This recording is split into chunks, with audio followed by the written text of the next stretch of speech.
Welcome back to another episode of Rise to Liberty. Thank you all for joining me for another installment of Satanic Panic Is Real. Good evening, everyone. Hello. Thank you all once again for tuning in. We have a pretty special show because, well, in my opinion, they're all special. However, I think this is going to be very interesting because, good evening, sir. We are finally tearing into who is Michael Aquino. This is actually going to be several episodes just because he plays such a massive role in all of this. And then there's going to be points where we, move away from him and then we come back because once again, he plays such a huge role in so many cases. He keeps popping up in all sorts of things. And in my opinion, he's one of the massive cornerstones of not only Satanic Panic, but MK Ultra, psychological operations. He was the co-author of a little government document called Mind Wars. So he literally wrote the book on operations dealing with the psychological nature of people. So yeah, he's going to be kind of all over the place. But tonight we're pretty much just going to focus on him. We've got some clips pulled up about him. One thing I found out doesn't surprise me, but there's tons of other people also named Michael Aquino. Some high school wrestler named Michael Aquino, some poor guy trying to get a GoFundMe off the ground with the name Michael Aquino, which, you might want to go by a different name or maybe have somebody else do that for you. If my name was Michael Aquino, I would probably change my name if I'm being 100% honest. But anyways, let's jump into who he is, first of all. Let's see here. Let me update this so everyone can see a little bit better. All right, so Michael Aquino. First, we're like in most cases, we're going to be just starting with the Wikipedia page and kind of working our way out from there. Let's see here. So Michael A. Aquino Jr., born October 16th, 1946, allegedly died September 1st, 2019. We'll get into why allegedly later on. Was an American political scientist, military officer, and open and avowed Satanist. He was the founder and high priest of the Temple of Set. Michael Aquino was also a specialist in psychological warfare for military intelligence and an officer in the U.S. Army. So he wasn't just a nobody. He wasn't a regular enlisted man. He was top brass. He knew what he was talking about. Although, like, friend of the channel, Operation GCD likes to say, I would like to see any proof that he ever passed any physical exams, because that doughy bastard was not passing any PT exams. And I completely agree with that. So early life and education. Michael A. Aquino Jr. was born on October 16th, 1946. His parents were Michael A. Aquino Sr. and Betty Ford. He was an Eagle Scout graduate of Santa Barbara High School, later serving as a national commander of the Eagle Scout Honor Society. He's a literal fucking Boy Scout. In 1964, before enrolling at the nearby University of California, Santa Barbara, where he received a bachelor's degree in political science as an ROTC United States Army distinguished military graduate, conferring a then elite regular Army commission in 1968. He returned to the institution after transitioning to the United States Army Reserve service, earning an MA in political science in 1976 and a PhD. That I actually did not know. I did not know he went all the way to get his PhD. It's rather interesting. Let's see. So, as far as his career, following his commissioning in the Army, Aquino served as a psychological warfare specialist. So, keep this in mind. While we watch any of the clips or any of the things that he talks about, anything that comes out of his mouth,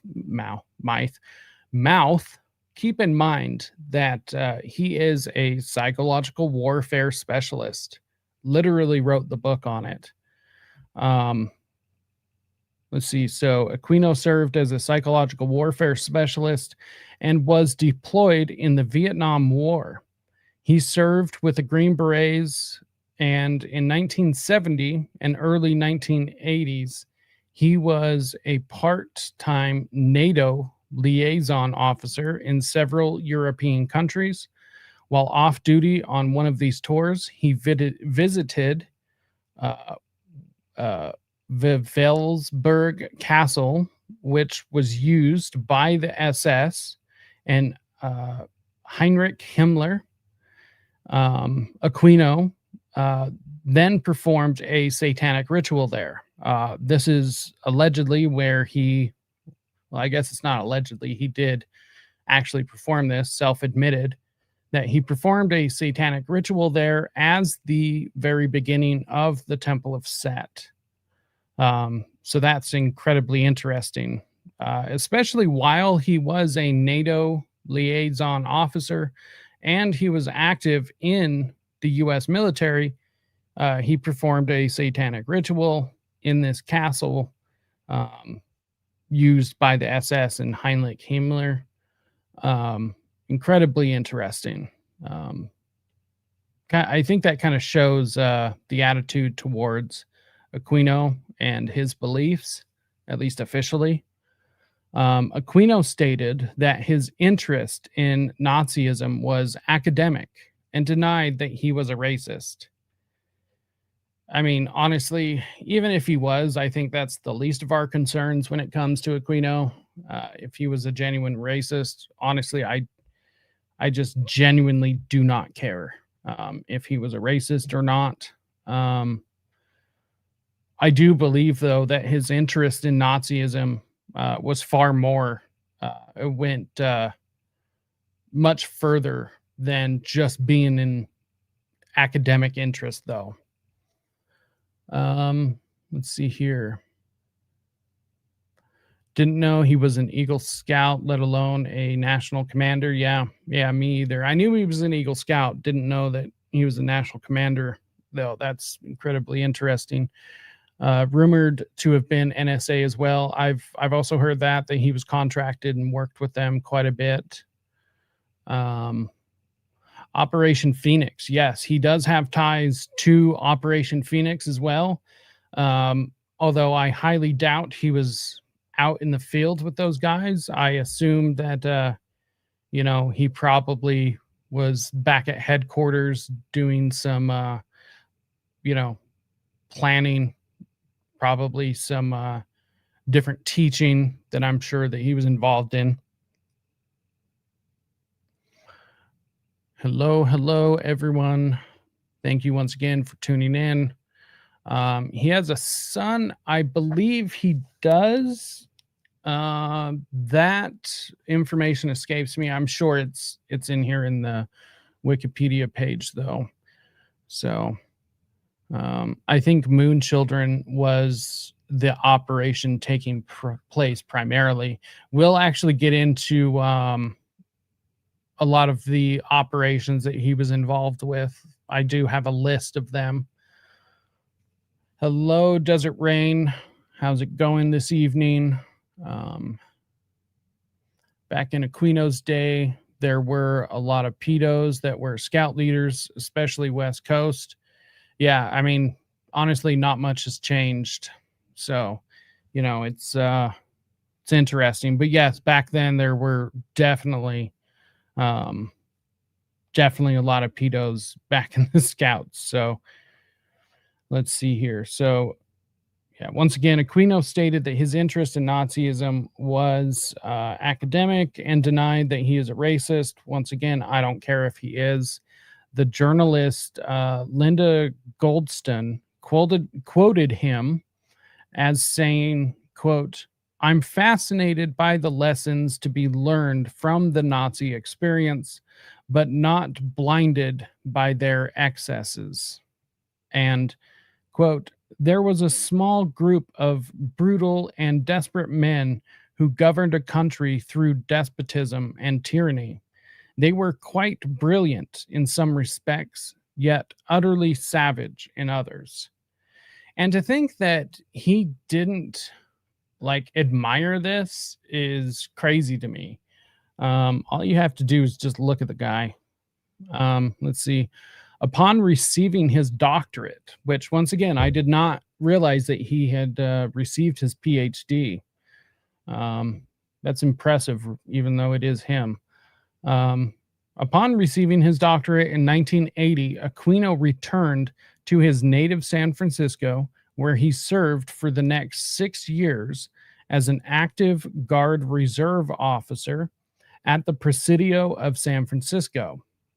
That comes up a lot, and we will be touching on the Presidio case we'll be doing more than touching on. We will actually be going through the case itself, much like many of these other cases. He also taught at Golden State University until 1986. In 1981, Aquino was a reserve attaché at the Defense Intelligence Agency, and a year later, he was a student at the Foreign Service Institute, sponsored by the United States Department of State. As an intelligence officer, he thus gained access to top secret documents, which is terrifying to me. He later worked as a program analysis at the U.S. Army Reserve Personnel Center in St. Louis, Missouri, where he was responsible for human resources issues, which sounds like such a terrible fucking idea. Oh my God, that sounds terrible. Prior to entering his doctoral program, he briefly worked at Merrill Lynch, which that's incredibly odd. Why would he work at Merrill Lynch? And obtained a license to trade securities on the New York Stock Exchange. Interesting. I wonder what year that was. Let's see. In 1994, Aquino retired from active duty in the Army, was honorably transferred to the reserves, and awarded the Meritorious Service Medal. Interesting. Well, I've already learned some things about the guy. Let's see. So in 1969, he joined the Church of Satan, led by Anton LaVey, and quickly rose through the ranks of the group. By 1971, Aquino had been appointed Magister Caverns of the 4th degree within the church hierarchy. Was the editor of the publication the Cloven Hoof, and sat on the governing council of the Nine. So needless to say, like, he took this shit very seriously. He was very interested in this and wholeheartedly believed it. Because I think one of the questions that comes up a lot is, do Satanists actually believe these things? Some of them probably not. Michael Aquino definitely did. This is definitely something he believed through and through. So let's see. His career in Satanism was paused when he went on to work in the military. I doubt that. I highly fucking doubt that. In fact, what is the... Encyclopedia of Occultism. We'll have to check that out later. Yeah, I don't think his career in Satanism was actually paused while he was in the military. And he could do both at the same time, maybe to a lesser extent. I'll admit that. But let's see. He met Anton LaVey at a screening of Rosemary's Baby, where LaVey gave him his business card. They grew to be very close. However, conflicts arose over time between LaVey and Aquino regarding the direction of the group. The latter rejected LaVey's atheism and materialism when he started selling positions in the Church of Satan for money. Aquino finally left the group in 1975. His history of the Church of Satan, entitled The Church of Satan, has had several editions and has been an important source for academics, though how reliable Aquino has been questioned. He has since extensively criticized LaVey and has, according to scholars, quote, gone out of his way to make public court documents that reflect negatively on LaVey's personal life. Yeah, of course. I don't think it was quite as contentious as people would probably think, although I do believe that Michael Aquino, being the nerd that he is, took this far more seriously than anyone else did. So once Aquino, who moved up through the ranks, I guess, quote unquote, the proper way, and then all of a sudden Anton LaVey wants to start selling positions within the church. Like, of course, that's going to piss off Aquino because he could have just bought his way in. But then he also feels like, oh, that's not real Satanism. It's like, I don't know. It seems pretty Satanist to me. Like, why wouldn't you be able to buy your way into the church? Because technically, by other churches, you can't just like buy your way into being a priest in the Catholic Church. You've got to go to school. Like, there's a whole process. So if your idea is to invert the entire Christian belief and faith, then why wouldn't you be able to just buy your way into the Church of Satan? I mean, it checks out to me. But with a nerd like Michael Aquino, I totally understand why it would upset him. Him getting pissed off, though, is kind of a funny thought in my head. Let's see here. After he left the Church of Satan, he started a ritual in which he asked Satan for advice on what to do next. According to Michael Aquino, Satan appeared to him in the summer of 1975 and revealed to him that he wanted to be called Set. Of course, the Egyptian god Set. Set is a god of deserts, storms, disorder, violence, and foreigners in ancient Egyptian religion. In ancient Greek, the god's name is given as Seth.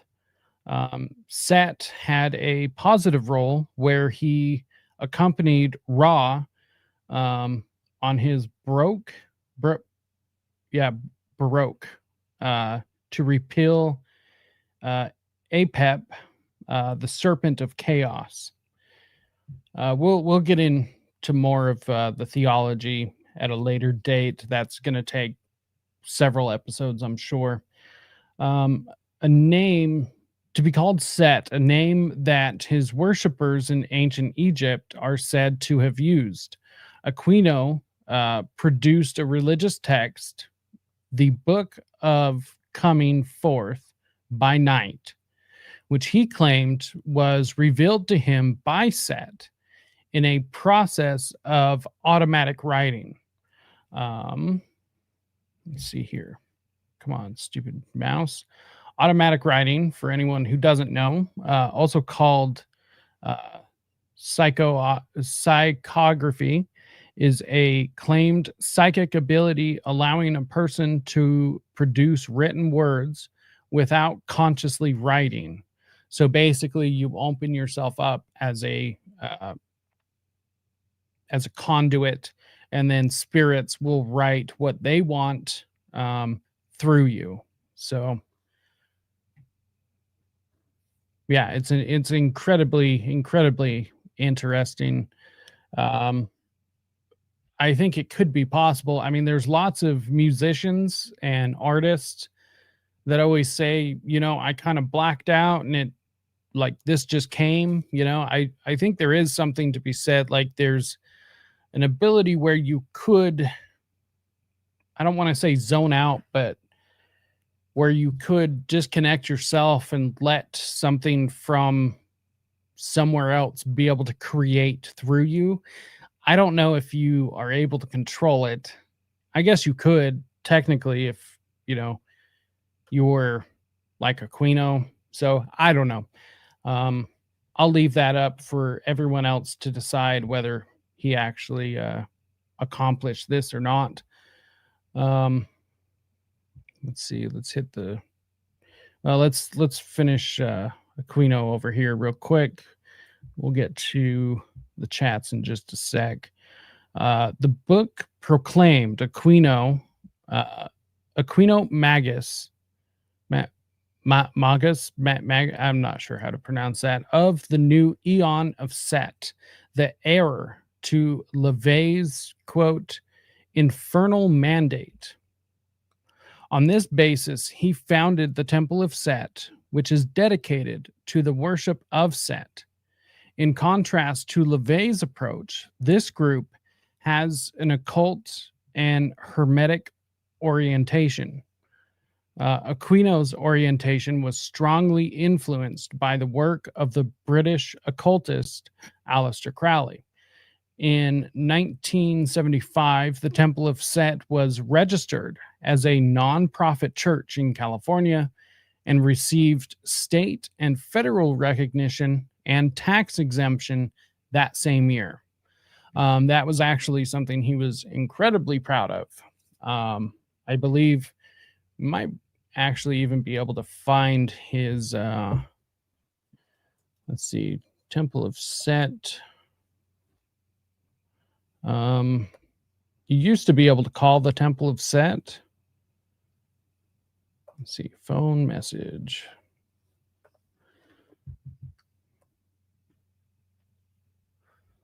Let's see. Yeah, you used to be able to call the Temple of Set, and it would be one of the first things he would mention. Let's see here. Interviews.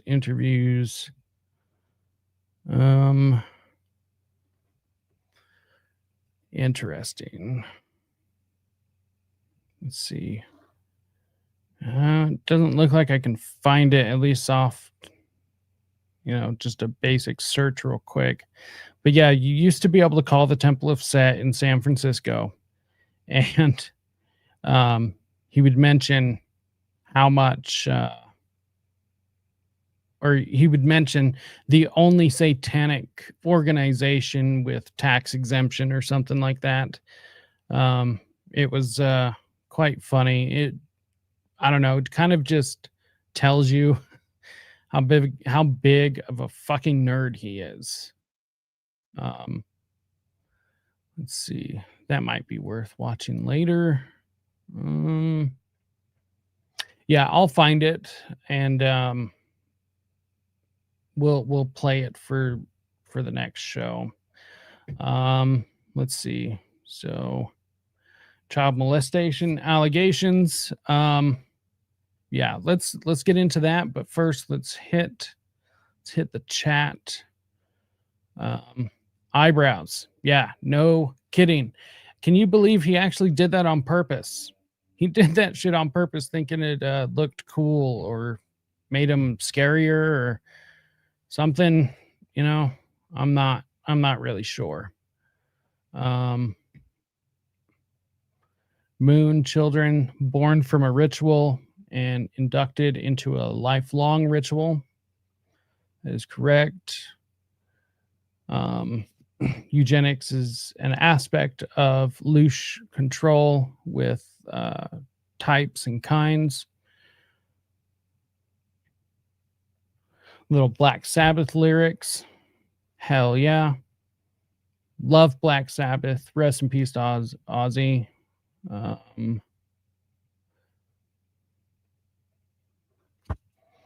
Let's see. Sounds like humans as food. Let's see. Dana Duda, Rotting Jewels, has done some really amazing research on Aquino and his mother. Yes. She has done absolutely amazing stuff. I actually have some of her videos saved, so we can touch on some of the work that she's done later on. So yeah, Dana will definitely come up in the conversation quite a bit. It'd be kind of hard to address Michael Aquino from this angle, not kissing his ass and kind of explaining who he is in actuality, without mentioning Dana's work. So we will be doing that for sure. Miss Dana fighting literal demons, 100%. Should interview Dana for his series on Aquino.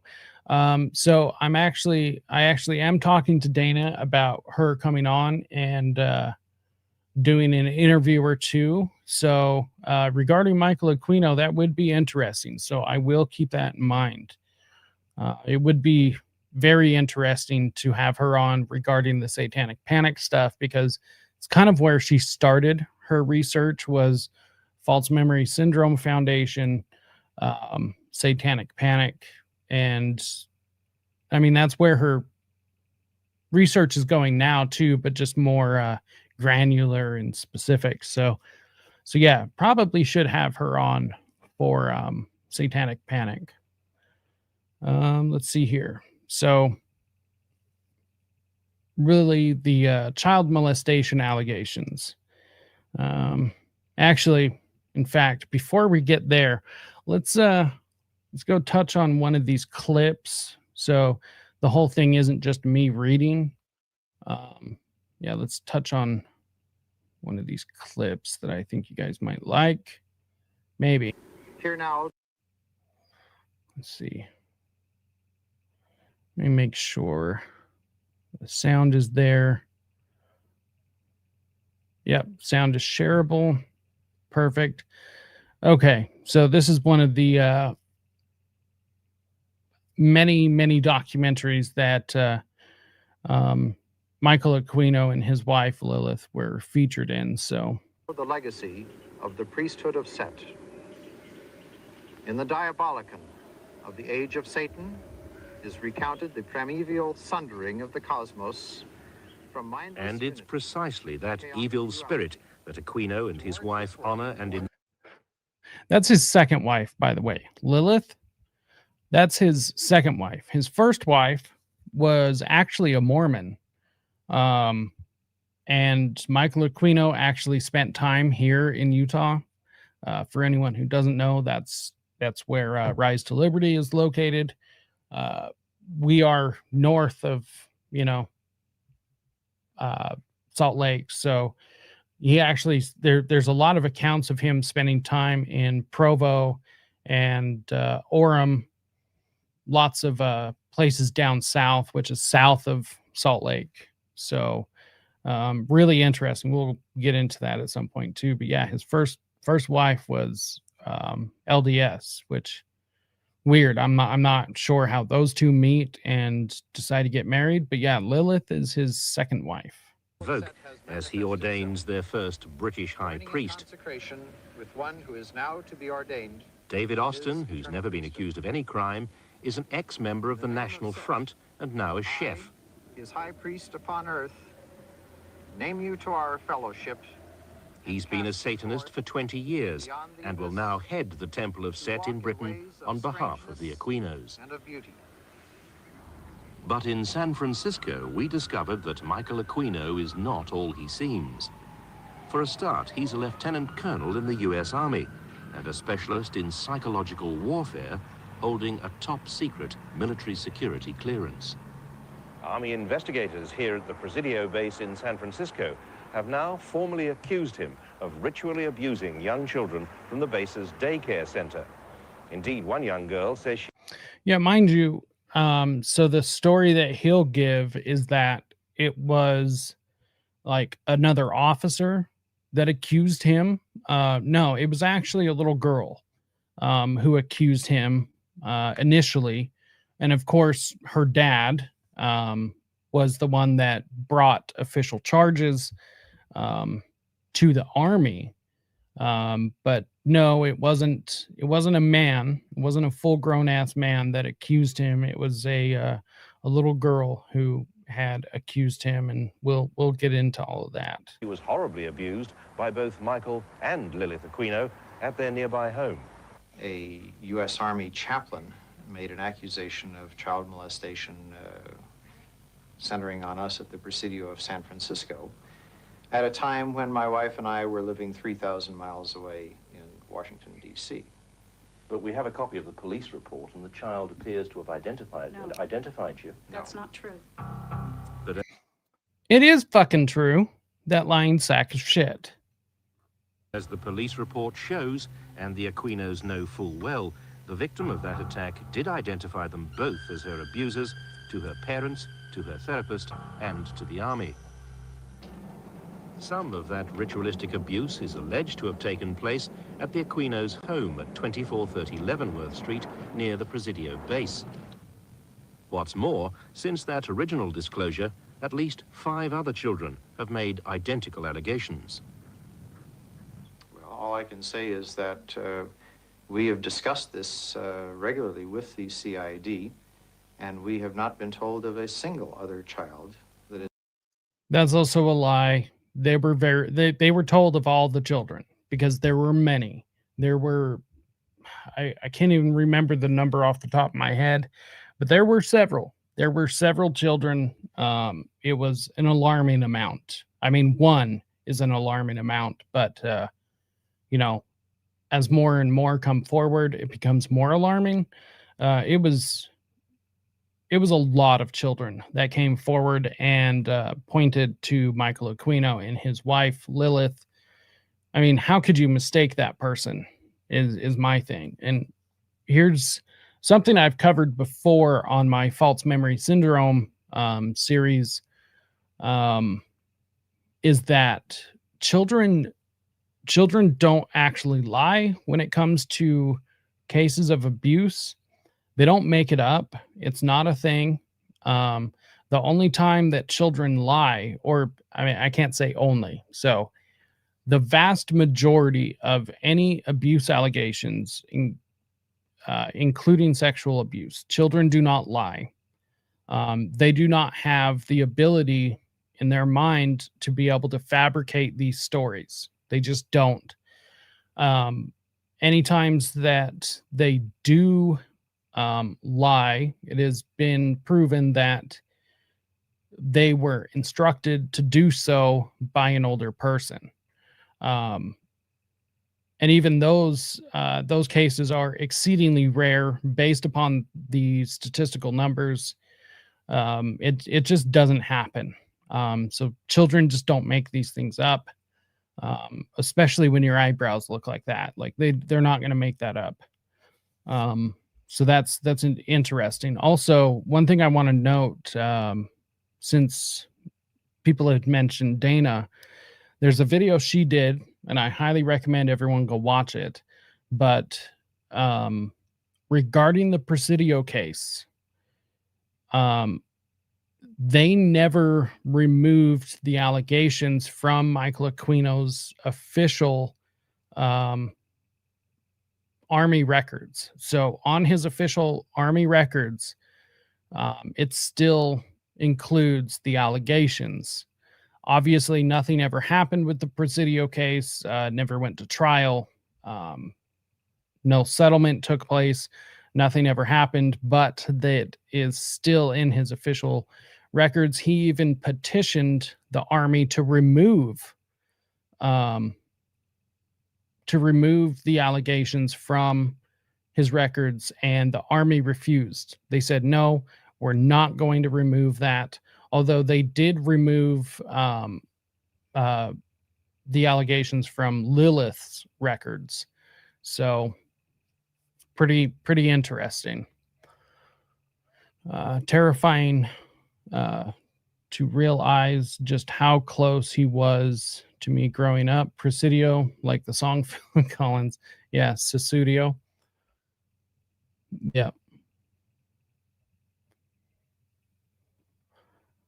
Monterey at the time in the 70s and 80s. Man, that's close. That is real close. Grandpa Munster looks like he's about to spit fangs. Kids are not going to forget these creeps. Exactly. I think it's funny. A lot of people like to call him Count Chocula, which I think is hilarious. Let's see. Let's keep made going. Such a supposed identification at all. Well, we've been told a couple of days ago that 5 more children have you? since disclosed. By whom? By this mother, that's who. Her children were amongst the 5. They were taken to a daycare center where Michael Aquino and several other adults molested them. They did rituals. They wore robes. There was chanting. There were candles. He sodomized my children. He made them do all kinds of things. Blah, blah, blah. And they've also told the Army investigators that they'd been in his house, and they disclosed what the inside of his house looked like. Those who That was one of the biggest damning pieces of evidence, in my opinion, is that the kids, little kids, we're talking 4, 5, 6. I think some of the oldest were 8 and 9. The kids were able to accurately describe the inside of Michael Aquino's house, and not just like the knickknacks, which is damning enough, but they were able to accurately describe the layout of his house, the decorations, the furniture, almost everything. Like it was a scary amount of information for a child to have, and they're not going to guess that. So how exactly they were able to guess all of this information when allegedly they were never inside of his house, I have no idea. investigate satanic crime can face frightening consequences. Lawyer Cynthia Angel tried to subpoena Michael Aquino for a child custody case after 2 more children alleged he'd abused them. Within days, she was kidnapped. A stranger stepped into my car, pointed a gun at me, and told me to drive outside of town. I drove out of town, was shown a picture of a naked infant. I listened to a tape recording. There were infants crying, children crying, and adults chanting. The insinuation certainly was that these children and these adults were involved in some sort of satanic ritual. I was told repeatedly during this drive that should I tell anyone what I see or tell anyone what I hear or keep investigating the case that I had been investigating, that I would be killed. What about the suggestion that this lawyer was... Just want to say this, again, I've said it before. I have no interest in going anywhere or harming myself in any way, shape, or form. So that will never happen. I am also not interested, or do I have any sort of hobby that's weird that would possibly get me in trouble. So just for the record, putting that out there, I have no interest in harming myself or others. And I don't plan on being exposed for anything weird or anything. So just because, this is actually is not a joke, trying to expose these things, and some of the things I have planned for the future, things could get hairy. So just want this on record again. Taken out into the desert at gunpoint. Well, that's asinine in a nutshell. We don't take anybody anywhere at gunpoint. We don't threaten anybody. Well, I'm not suggesting that you did it personally, but as a result of taking up this case, she says that she was taken out and threatened and played obscene tapes. Well, what is the... Well, who did it? I mean, Who is supposed to have done Who's this? supposed to have done this to her? Well, Or is she just- believes it was done on your behalf. Oh, that's stupid. It's absolutely Oh, that's just so stupid. untrue. Just ridiculous. It's that kind of stuff. This is this is my favorite part right here of the whole thing. It's that kind of stuff that is causing Look at those eyes. Look at her eyes. all the And misery. it's a witch hunt in the classical sense, just as the witch hunts that took place here in England and in Salem, Massachusetts. It's not a witch hunt, because you know what a witch hunt entails? A witch hunt entails that there is actually no evidence, none at all, that you are literally just accused for no reason, that you I can't spiritual evidence, spiritual evidence, I believe, is when you use the spirits are you know, your witnesses, the spirits, the people from beyond are actually the one feeding you evidence. That's when it's a witch hunt, not when little kids are able to determine the layout of your house. That's not a witch hunt, just plain and simple. Massachusetts in the United States. Aquino is now back in America to face the military music, leaving his satanic church established in Britain. Dale Griffiths is a former police chief who for 17 years has investigated satanic crime. He has no doubt of the threat it poses. I would say to my counterparts in England, ladies and gentlemen, don't assume the ostrich effect. Don't take your own Judeo-Christian backgrounds and use it. It's not what you believe. That's not important. Remember what they believe. And they are dangerous.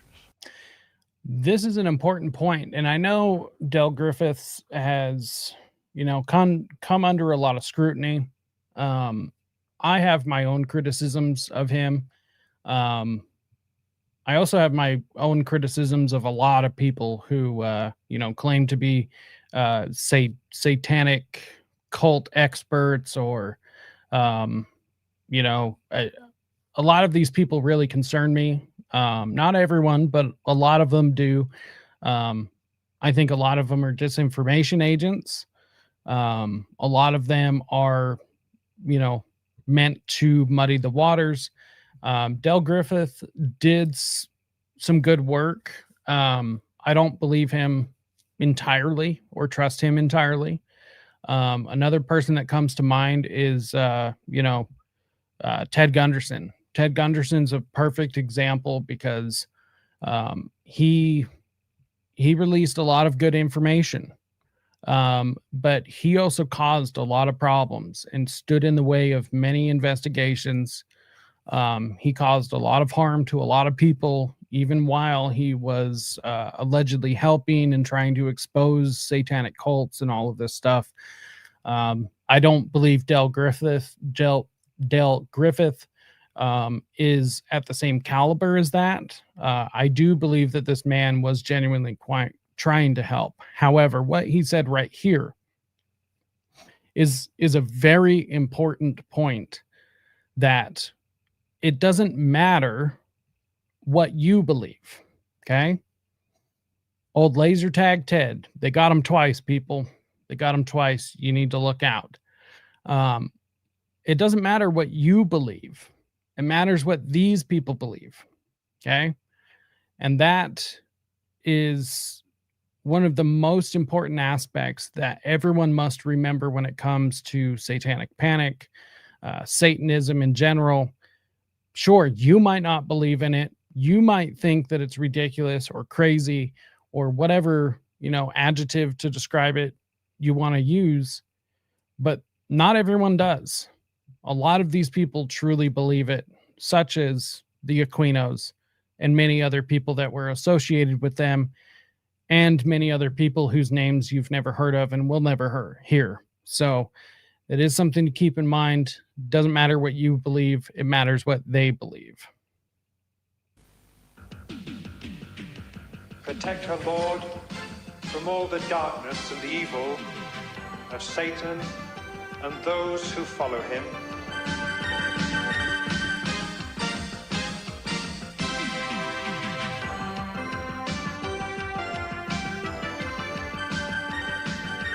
Fucking jazzy. If you have been involved in Satanism and need counseling or advice, a confidential helpline manned by specialist counselors is open until midnight. Operators are standing by. All right, let's get back into the child molestation allegations, quote unquote. Let's see, let me fix the screen again. Okay, so as part of the Satanic Panic, in November 1986, the San Francisco police began investigating allegations of sexual abuse in connection with the Army's Child Development Center at the Presidio of San Francisco. I love how just immediately right out of the gate, the very first thing, as a part of the Satanic Panic, because that's what this was, right? Well, no, Presidio was not part of the moral hysteria, Satanic Panic. There were a lot of big issues going on with Presidio, and it was kind of all swept under the rug. Yeah, we'll get into why. I'm going to end up doing probably several episodes on the Presidio just because it's such a complicated case, much like all of these cases. So, let's see. A girl came forward in August 1987 and identified Aquino as the culprit. Not the first time a child has pointed the finger at Michael Aquino. Very interesting. So, at least 58 children out of 100 children who had attended the daycare center showed physical and mental signs of sexual abuse, leading to a lawsuit by the parents for $60 million in damages. An investigation against Aquino was launched, but it was closed after insufficient evidence was found. That's not exactly true. There was insufficient evidence in many aspects, but kind of what happened, for one, the Presidio Army's Child Development Center, the building itself burned down mysteriously. There were actually 2 fires that burned down, which effectively destroyed a lot of evidence. So it's not that there was no evidence or insufficient evidence. There was plenty of actual evidence, but one of the reasons the Army did not want to pursue this case, largely because the negative press that would fall back onto the Army for having allowed this on one of their bases. So closed after insufficient evidence is well, it's just a lie. It's a lie. That is a blatant lie. Despite this, Aquino has become a fixture in some corners of conspiracy theorist communities. Woo, they said the word. They said the word. He has become a fixture because that's all it is just conspiracy theories, people. One thing I do kind of want to bring up, a conspiracy theorist. This is actually kind of important. Prosecutors are conspiracy theorists. And what I mean by that is prosecutors, the whole point to their job is to gather evidence, and based upon the evidence, they have to theorize a conspiracy that happened, because a conspiracy is 2 or more people gathering to plan something nefarious in secret. So basically the entire criminal underground, any criminal action that requires 2 or more people, which is almost everything. Very rarely do criminals act completely alone.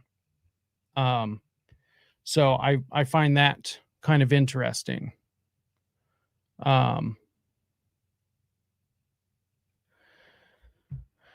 So a conspiracy theorist, a conspiracy, 2 or more people meeting in secret to plan something nefarious. Once you look at that definition, it doesn't sound that crazy, because it's not. A conspiracy happens all the time. And in fact, the number one crime that gets committed and gets people convicted on the federal level and thrown in federal prison is the crime of conspiracy. You can actually look it up right now. The number one crime that the most number of people are in federal prison for is the crime of conspiracy. A theorist just means that you're putting together the pieces of evidence and taking an educated guess based upon what is there. Usually has to do with knowledge of psychology, sociology, criminal theory. Like there's all sorts of things, but a theorist, you weren't there, so you have to theorize exactly what happened. This is the exact job of a prosecutor. So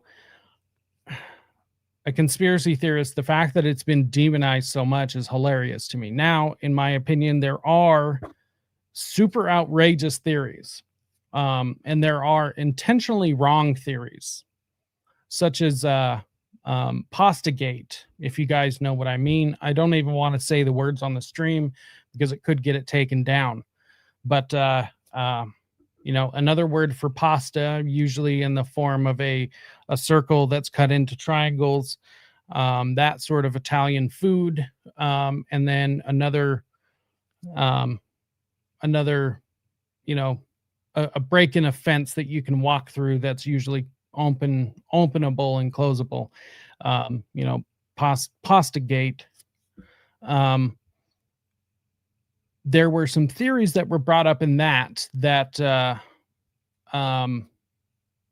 were intentionally misleading, that were intentionally poisoned, to intentionally poison the well, to make it look as though anyone looking into it was therefore crazy. That happens all the time. So there are actual bad theories out there. There are, quote unquote conspiracy theories, in my opinion, that for one don't really matter. Or they just so outrageous. Like, for instance, the one that always comes to mind is flat Earth. Okay. I know lots of people that believe it. I know lots of people that, don't believe it. I personally don't really care. It doesn't affect my daily life. I do find it an interesting thing to talk about, although it's not something we'll cover on this show. But I don't really care. Like, even whether the earth is round or flat, it just doesn't, like, I just don't care,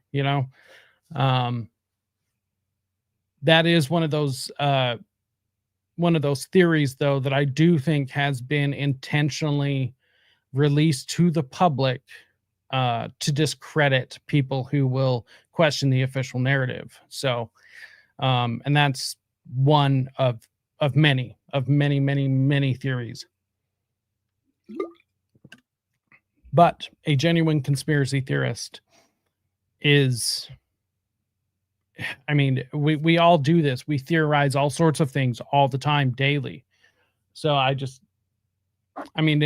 is a propaganda term at this point. It is a pejorative, and it's used to cut people down who question the official narrative. And that's absolutely ridiculous. Everyone should be thinking for themselves and nobody should take the official narrative as gospel, because just look at the things that the media or the state has done that we know for a fact.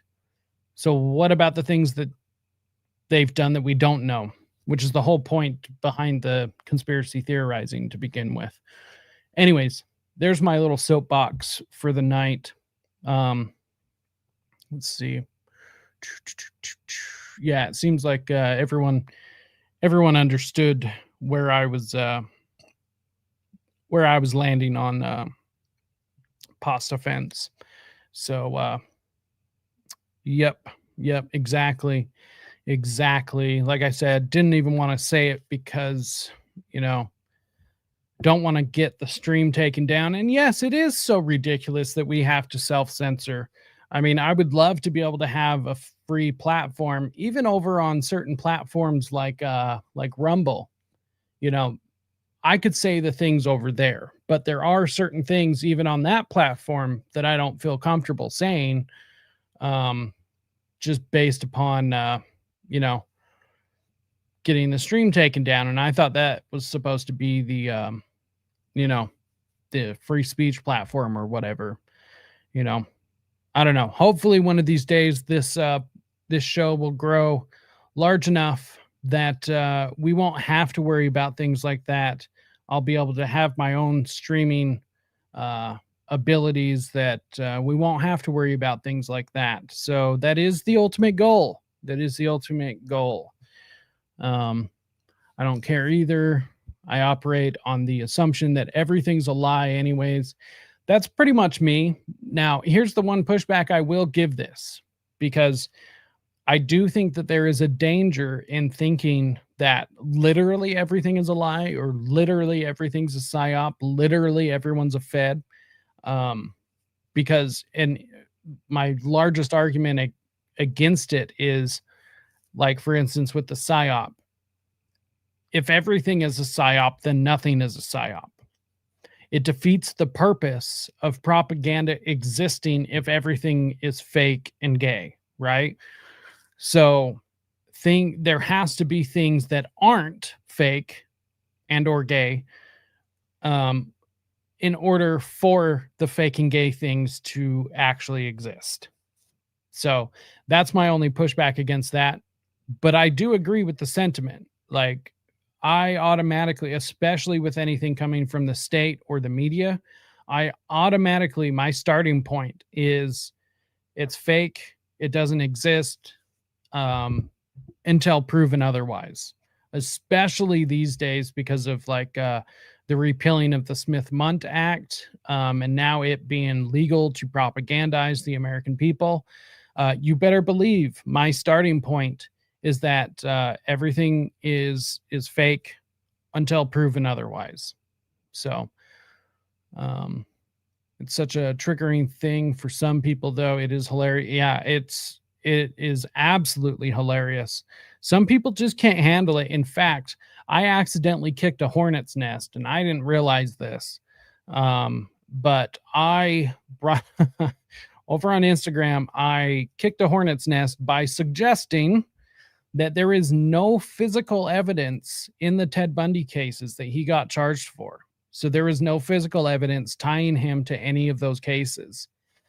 And boy, did I kick a hornet's nest. I had no clue. I had no clue how bad the backlash was going to be about that.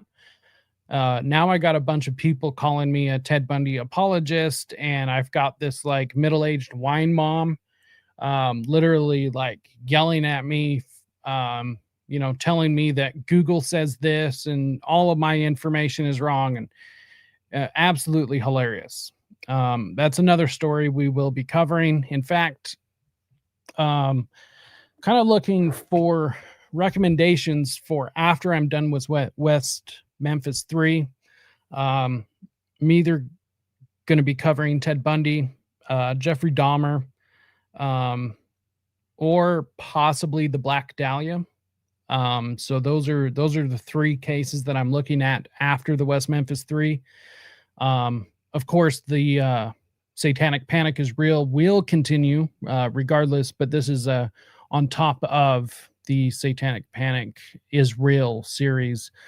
This will just be in addition to.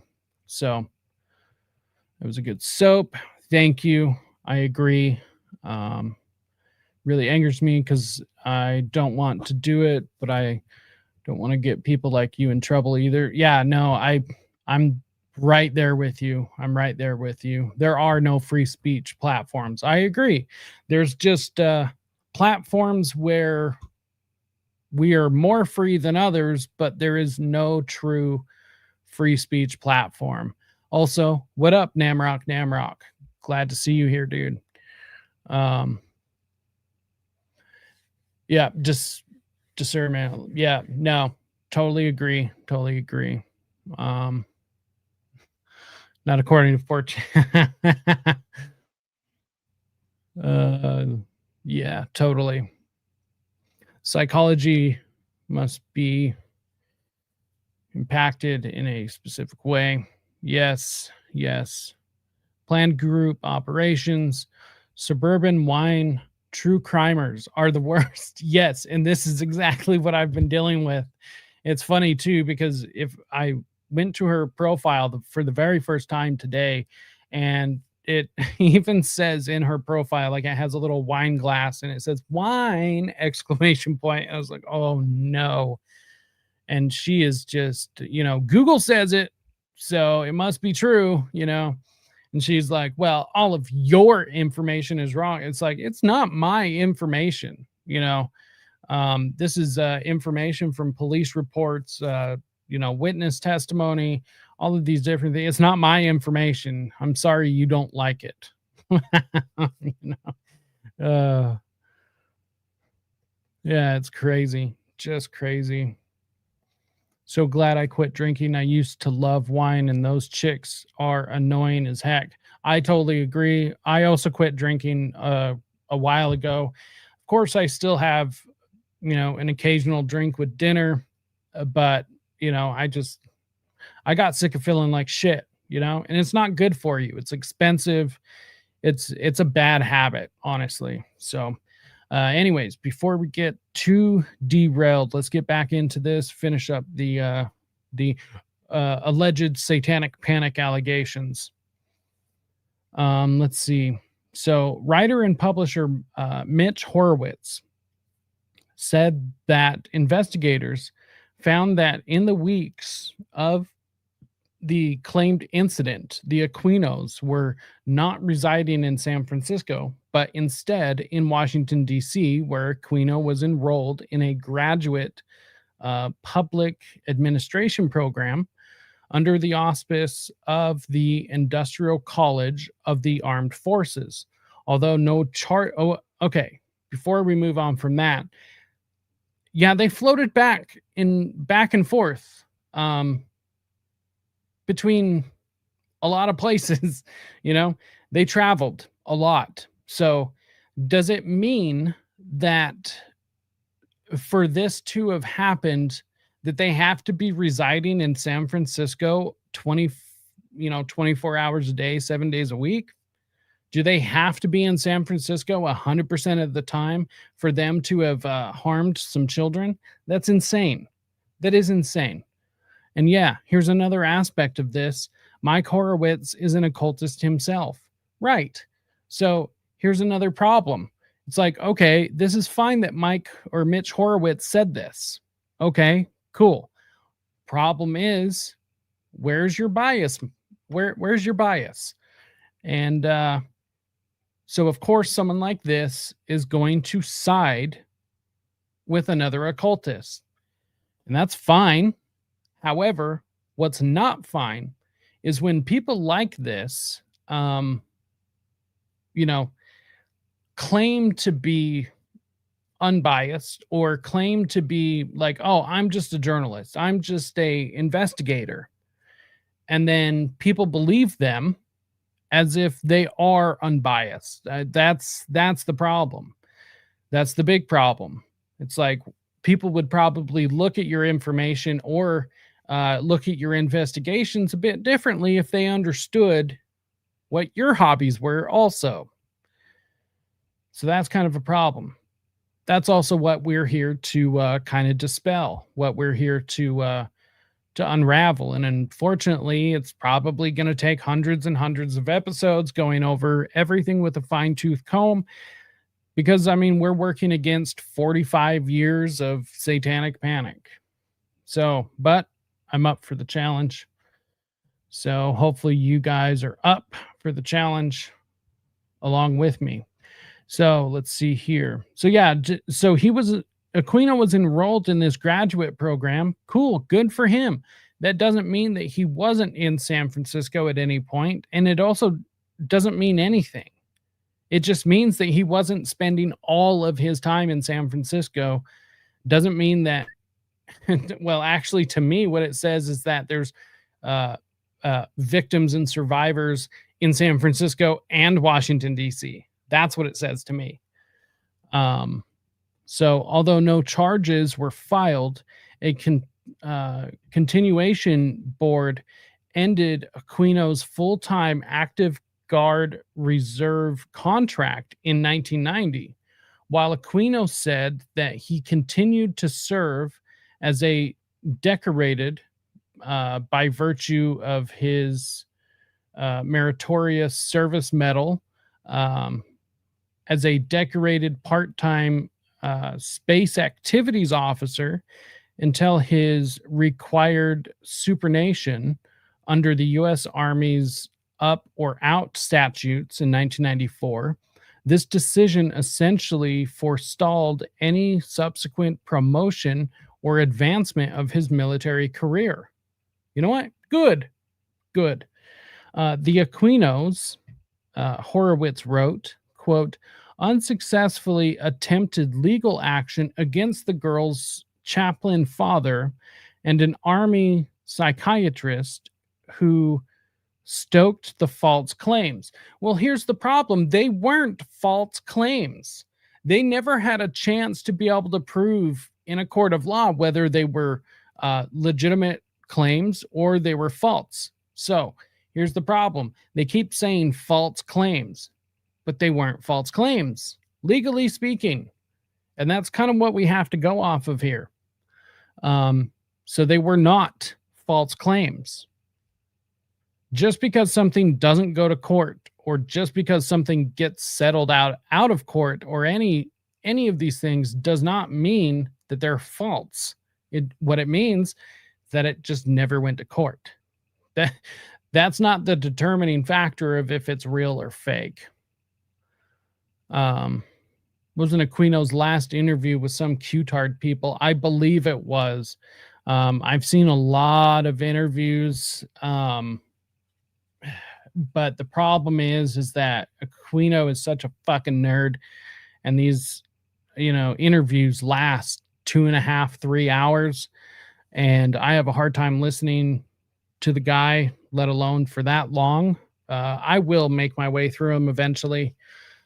Also, there's clips of him talking about like 9/11 and what happened on 9/11. I don't believe a thing he says, so it's kind of hard. He's just like lying most of the time. Unless you can get him talking about himself, then I assume he's probably not lying just because he loves talking about himself. Let's see. We're almost done here. So, but the couple faced the barrier of gravitating between civilian and military law. Horowitz further wrote that Aquino and his wife settled legal actions against 2 accusatory books out of court. So this is another problem. We also have to assume if Michael Aquino is correct, that means this little girl is lying. And this is just the first allegation, not 58 out of 100. Okay. 58 children out of 100. That is an ass load of kids. Oh my. Okay. So not only do we have to assume the little girl is lying, but we also have to assume that the chaplain,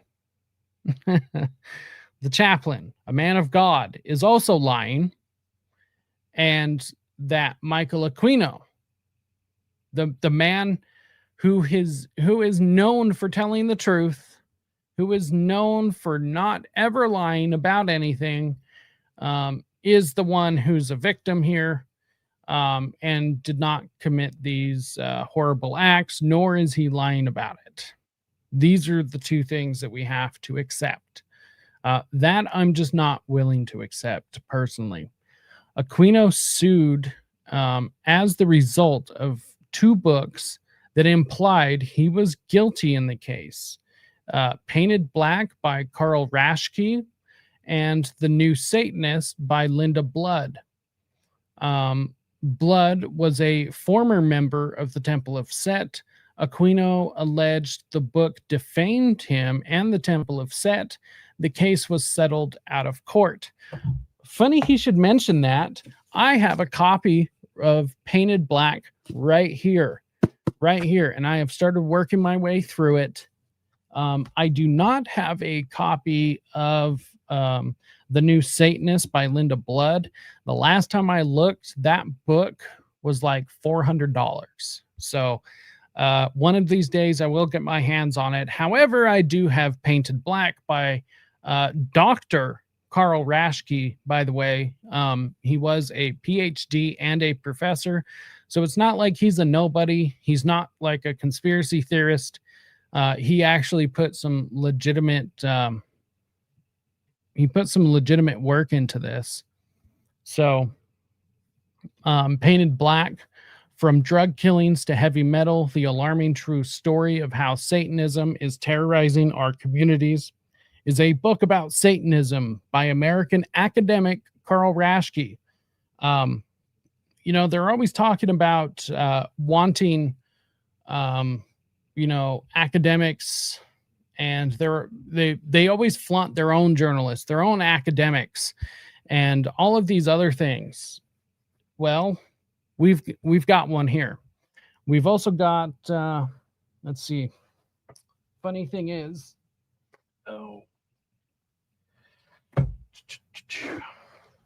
this is another book that we will be referencing also. It is called The Witch Hunt Narrative. It literally breaks down how the McMartin case itself and all of these other cases, such as the Presidio, is not a witch hunt. So we will be working, or I am working my way through this book, but this is over, God, there's like 400 pages of just sources itself. However, the author, Ross E. Chet, also is another academic. So this is another academic work involving or refuting the idea that satanic panic is just a moral panic. So, I mean, there's 2 massive pieces of work right there, of which I am working out of for this series itself, along with many other sources. So there's a little behind the scenes for you fine people. Let's see here. Let's get another clip going. Let's see. Okay, here's an interesting clip I found. This is one of Michael Aquino's later interviews that he did. This is the Temple of Set explained by Michael Aquino, which I think is so fascinating. So let's see here.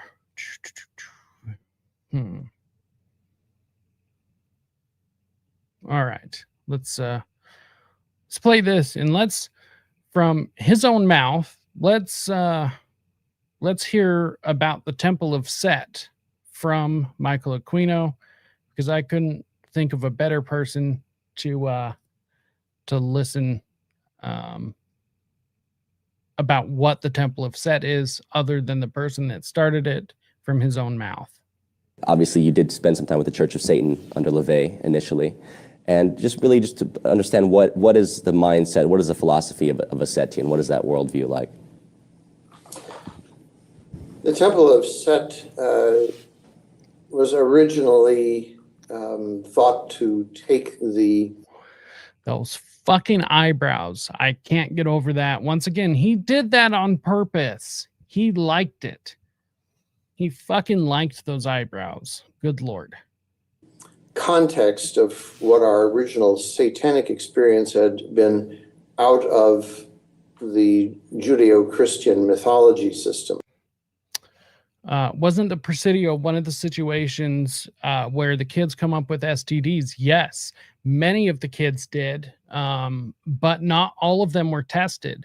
So one of the big problems is that lots of the kids came down with gonorrhea and syphilis, I believe. Don't quote me on the syphilis part. I know the gonorrhea thing is accurate.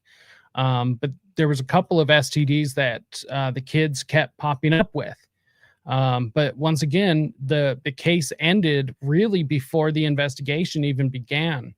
Unfortunately, because there was so much stalling on behalf of the military, there was so much stalling on behalf of the civil courts and the police department and everything. And then there were the fires, and so everything that we know about the Presidio case really only happened within a period of 1 or 2 years. Most of it were media reports. Some of the police investigation happened. Some of the kids were tested, and these were the results, that they came back positive for STDs.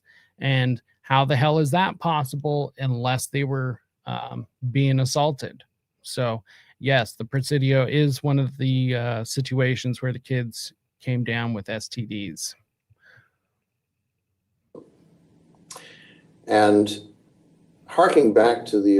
And yes, I mentioned this earlier, but the kids in the Presidio case, specifically the first girl who came out to finger Michael Aquino as being the guilty party, were able to accurately describe not only the decorations and the furniture in his house, but the accurate layout, like down to the T, accurate layout of his house, but also like the color of his drapes, the position of certain furniture in the house, different outfits that Michael Aquino owned, this weird like devil costume that he had, which the police ended up finding. There was all sorts of different stuff, but they were able to, and it was many kids, not just this first girl, but there were many kids, I think like 20 out of the 50. So yeah, there was a lot of kids that were able to, bring out a certain level of detail, which is really concerning if he didn't do anything.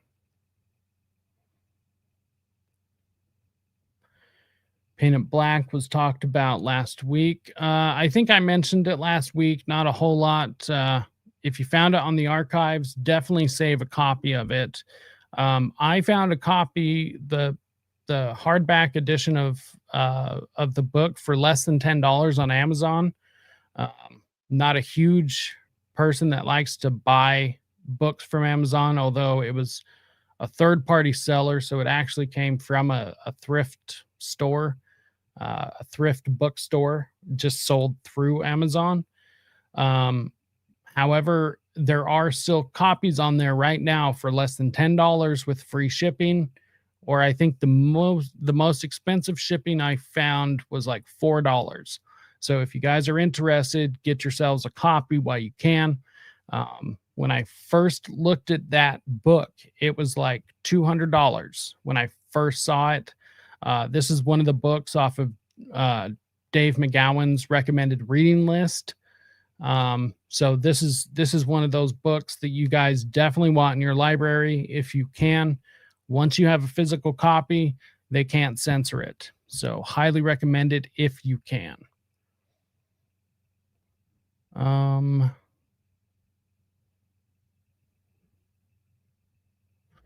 Yes, of course, we'll do.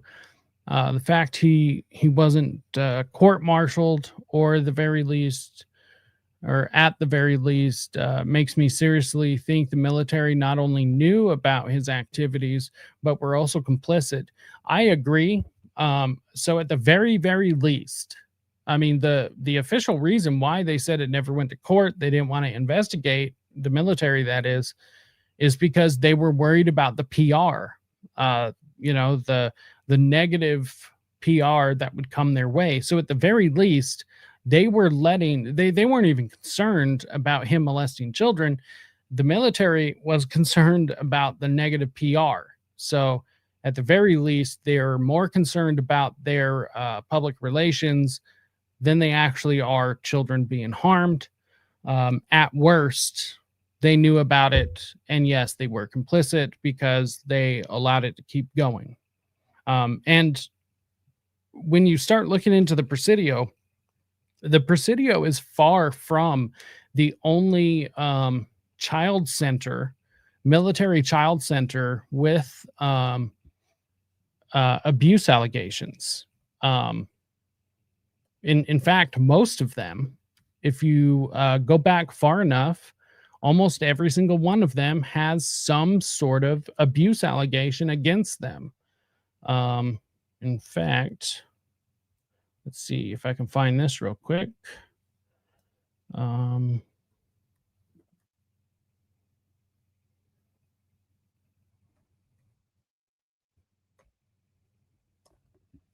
This just happened incredibly recently. Let's see.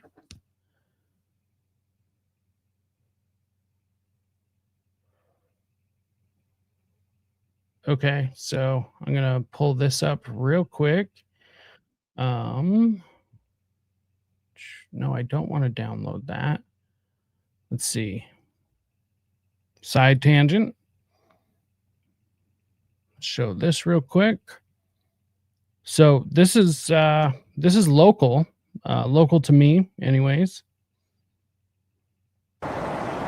And lack of childcare impacts members across the service, and not just those with children. Childcare is a point of pride in the Air Force, considered a component of military readiness. As spouses. Here's how an Air Force colonel described it at a women's symposium in March. And so childcare responsibilities are an important driving factor in whether or not.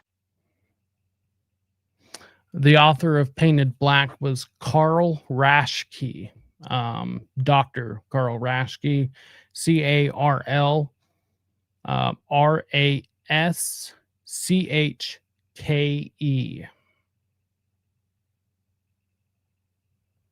A service member, and especially women, continue in service or even apply for positions that lead to greater promotion opportunities. But on the same day Hill Air Force Base hosted that virtual symposium, Fox 13 News has learned federal agents were investigating abuse at the base's daycare centers. Parents attended a briefing yesterday with the base commander and criminal investigators. Information has since been relayed to us. Here's the bullet points. 37 children may have been abused. 12 providers are suspected either of abusing children or failing to report the abuse. Investigators are looking at 70 days of camera footage going back to December. So, holy shit, 37 children may have been abused. I mean, this is just what they know initially. 12 separate providers are suspected of abusing children or failing to report, which is massive. Investigators are looking at 70 different days of camera footage. Charges could be referred to federal prosecutors. The abuse has been described as at least one staff member hitting preschool-aged children. One parent in last night's meeting complained he had been told their child was hit in the head, but that parent wasn't told whether to monitor for symptoms of a brain injury. Another parent said he watched a video of her child. She saw the child's head ricochet off a cot when she was harshly put down for a nap. Parents last night complained about a lack of candor from the Air Force. They pointed to this Friday letter Base Commander Colonel Jeffrey G. Holland sent parents. The letter reads, over the last identified instances where our performance may not have met our expectations. Get the fuck out of here. You're talking about child abuse. May have not met our expectations. I mean, I get it. It's the military. They're gonna, be cold and very formal, but holy shit, and this isn't even necessarily child sexual abuse, but this is just this is still child abuse. It's not any better or worse. It's still child abuse in my eyes. There's no difference between this and sexual abuse. It's abuse is abuse. And I mean, this is sickening. But this itself was only 2 years ago. Let's see. So we weren't planning on watching all of that, but this is just an investigation. This is just 8 months ago. So Hill Air Force Base child abuse case sent to prosecutors, cuts at base daycare. I don't think cutting staff or anything is probably the good idea, especially funding. I don't think that's going to solve the problem, but into child abuse at Hill Air Force Base may be winding down, but now there's cuts to the daycare there. I'm Fox 13 investigative reporter Nate Carlisle. 2 years ago, we received tips from viewers about how staff at the Hill Air Force Base daycare was suspected of abusing kids they were supposed to be caring for. We've been following that investigation ever since. The Air Force has said little about what's gone on at what's called the Child Development Center, or CDC.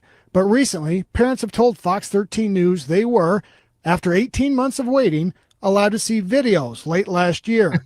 Those recordings from the CDC, parents say, showed caregivers slamming babies and toddlers into the floor, CDC staffers restraining kids with blankets or holding them down, sometimes in a headlock. The parents have also been told that the Air Force investigators have sent their findings to prosecutors who will consider criminal charges for the CDC workers. The parents did not want to go on. So they're CDC workers. They're federal employees doing this. Holy hell. Camera or be identified for fear of retaliation from the Air Force. It's not clear how many workers are under suspicion or how many kids were mistreated. Originally, Hill families were told 37 children may have been abused, but that was before a full review of CDC video. Yeah, I guarantee it's a lot more than 37. Is childcare critical to the Air Force? Oh, God. This is readiness and retention, and therefore to national security. It's absolutely critical to readiness. This is from a congressional hearing last year about childcare in the military. The first thing you do when you get a PCS assignment is you look at, if you have children, where are my children going to go? What is the access to the childcare? You know, what's available to me? How do I get on the list as soon as possible? So it is a mission ready. It is mission readiness. Despite that, there's a new problem for families at Hill, and it stems from spending cuts throughout the government. A base spokesman confirmed to Fox 13 that 31 families are being disenrolled from the CDC, and Hill is closing one of its child care facilities, CDC East. In a statement, the spokesman said, CDCs traditionally face high turnover, and several recent departures in conjunction with the hiring freeze have reduced. Okay, so the point of me bringing this up is this is still happening. This is child abuse at military facilities is not an unheard of issue. This happens all the time, and so the Presidio thing was not, it wasn't like this huge thing in the sense of like it wasn't out of the norm. This happens a lot, all the time. And what's most concerning to me is that it doesn't go reported most of the time. And right. So those numbers are huge and not one is acceptable. Absolutely. Absolutely. It is absurd. So, just the way that, what's his name? Mitch Horowitz, brought this up once again, unsuccessfully attempted legal action against the girl's chaplain father, a man of God. We're supposed to believe that he was lying and harassing Aquino, and an Army psychiatrist who stoked false claims. Right. They were false claims, although they were never proven false. But the couple, meaning the Aquinos, faced the barrier of gravitating between civilian and military law.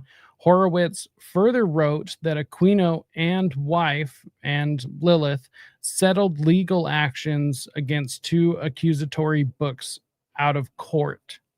So next week I will be covering what I guess is covered in Painted Black. I did see the Michael Aquino chapter in the book. I just didn't have a chance to read it for this week. So since that is mentioned here in the Wikipedia, it must be pretty damning. So especially if there was a legal action, settled outside of court. Luckily, though, I've got the unedited version. It's a first edition copy of the book. So whatever Aquino was pissed about is in that book. So thank God for that. But let's get back to Aquino and what he was talking about as far as the Temple of Set. The original Church of Satan days, we were looking really to find the nature of what is generally called the human soul. In other words, what it is within us that animates us, that gives us freedom of decision, of conceptualization, the intellectual life force. The Church of Satan, of course, had a certain social criticism aspect to it, and it all. Yes, before the Presidio, there was a massive abuse scandal that happened at West Point. This was not the first time that it happened at West Point, but this was like a huge public scandal. There were many kids abused, and it was a big L on the behalf of West Point. We will be covering that as well because it does kind of lead in, or it's kind of preemptive to a lot of this stuff. Also like to hold Judeo-Christianity's feet to the fire. After 10 years, that both of those became sort of played out. And we were looking, as Obi-Wan Kenobi suggested to Luke Skywalker in the first Star Wars movie, to take a first step into a larger universe. So the Temple of Set exists to explore the self, the personality, and we do this through the media of ancient Egyptian religion, which we found to be the most sophisticated. So what you see in the Temple of Set is not anything with an agenda towards good or evil per se, but rather towards understanding consciousness. And once you understand consciousness, to maximize your personal use of it. In blah, blah, blah, blah, blah. Yeah, well, yeah, okay.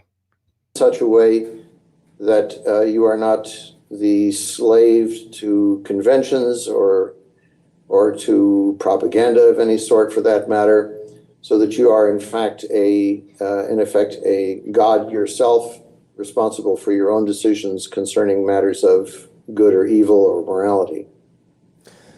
So in the context of the prominence of mind, basically, there's the philosophy that all the universe is mental, right? It is a mental reality that we live in. It's mind that really dictates the reality we create.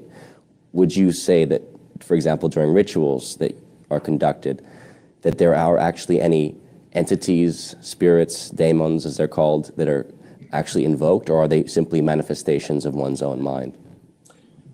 Well, as we understand the universes, there are actually 2 of them, what we call the objective universe, which would be the physical universe of matter, mass, and energy that we normally think of as our external natural environment. And then there is also each individual's subjective universe, which is the perception, the interpretation, and the expressions and impressions that you yourself both project into the objective universe and take in from it. So we actually operate in both of these contexts. What we call lesser black magic would consist of operations within the objective universe using little known or little understood laws to influence events and behavior and perceptions.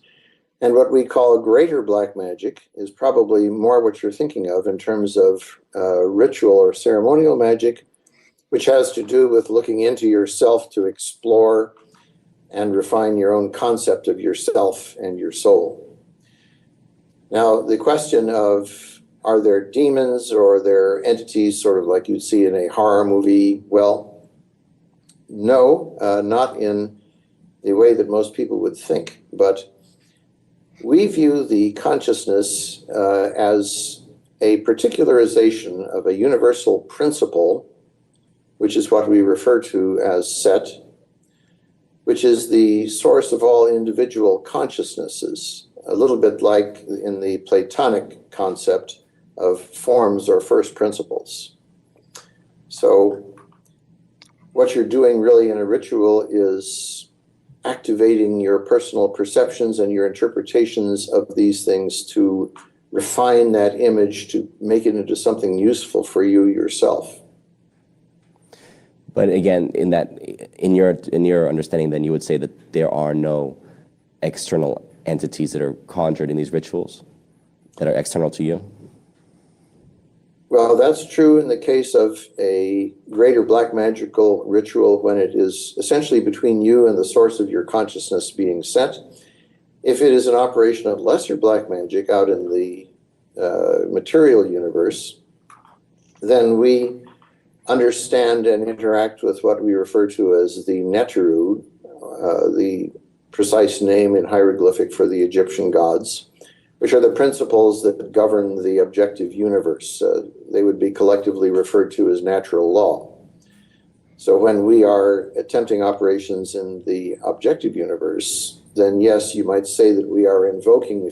I find it interesting that he calls these operations, that he calls rituals operations. I think that kind of shows a bit of his mindset, also like his overlapping sense that he's built through being involved in the military. Just something kind of interesting. If you'd like to use that term, various. So, yeah, I thought that was a very interesting clip.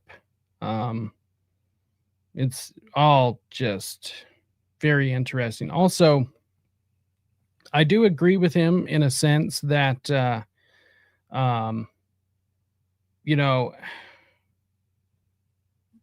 these entities are kind of invoked, but they are, at least my understanding is that they are invoked through us.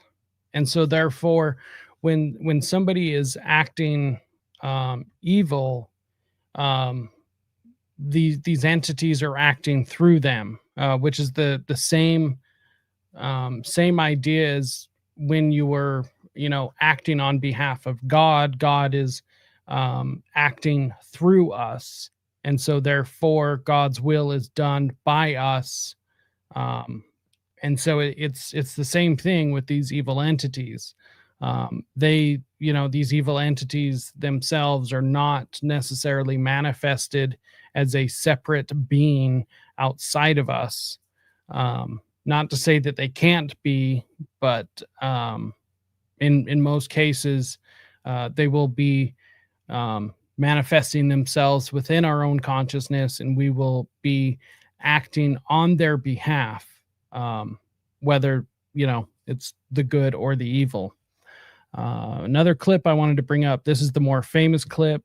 We'll kind of work our way through because this is a bit longer one, and we're getting close to the end here for today. So we will work our way through this one. This is the more famous clip that he's known for. This is Zena Schreck and Michael Aquino on the Geraldo Rivera show. I believe this was 1988. Devil worship, exposing Satan's underground. This is one of those things where it's like, Geraldo pisses me off because he is the perfect example of media that is just the absolute worst. He's just the fucking worst. And people like him and these sorts of exposés that they did back in the day is part of the reason why it's so easy to believe in satanic panic just being a mass hysteria. I believe the media largely, like Geraldo wasn't really looking for, the truth in this. The only reason Geraldo, covered any of this was because it was big at the time. It was going to get numbers. It was going to get people tuning into his show. He didn't really give a shit about any of this. It's literally just all about the job for him, whether it's real or fake, doesn't matter. So that's my personal opinion. This is also, it's just media slop, and I just can't think of another way to describe it.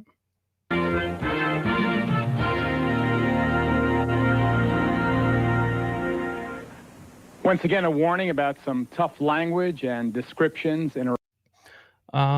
Do you have the Aquino versus Dave McGowan? Yes, I do have those email exchanges. That will, since you brought it up, I'll probably throw that into next week's episode. It is incredibly interesting. I've read it several times. I highly recommend it. It's kind of a long email exchange, so maybe I'll do the highlights or something. I don't know. I'll do a read of it off air, and I'll see how long it takes to read the whole thing. And if it doesn't take too long, we'll actually go through the whole thing. If not, then I'll just do like highlights or something. But yeah, I do have a copy of it. It is going to get brought up at some point, but since you brought it up this week, I'll bring it up next week. So I'm making myself a note right now. Let's see for next week. Cause yeah, it is really, really funny. Yeah. McGowan shreds Aquino. Yeah. Aquino, it's funny. He reaches out to McGowan, about some things that he's upset about. And basically like Aquino's trying everything he can to be able to like manipulate, Dave and like scare him and get him to shut down, what he's saying about the Temple of Set and, the Church of Satan and all this other stuff. And Dave is just not fucking having it at all, shuts him down. And it's one of the most beautiful things you have ever seen. So yes, it will get talked about on this show. It absolutely has to. Love the 80s talk show scene. I registered this stuff often to compare and contrast. Yeah, no, I agree. I absolutely love it. It's like, television junk food, and I'm always on the hunt for daytime or like prime time, 80s and 90s talk show stuff.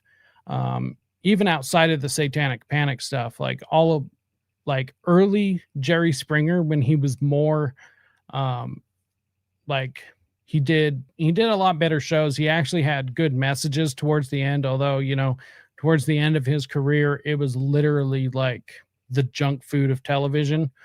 But early on in his career, he actually had some like really good, like parting messages, or the final word, Jerry's final word. That's what it was called. But I love these shows, like when they would bring on like the KKK and, some black supremacists, and then they would, sit and talk about whatever. Absolutely love these old exposés. I think they're absolutely awesome, but they are trash TV. But it is such a, like the aesthetic of it is just, it's unmatched. It is unmatched. And I absolutely love it. Let's see, that can be found, Aquino and McGowan. How did I not know this? Thank you, Uncle Ted. Yes, of course.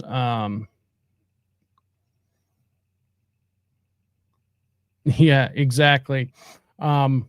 what is it? The Pulitzer Prize is not the top award for being a top ranked journalist. You have stumbled upon something when the CIA kills you.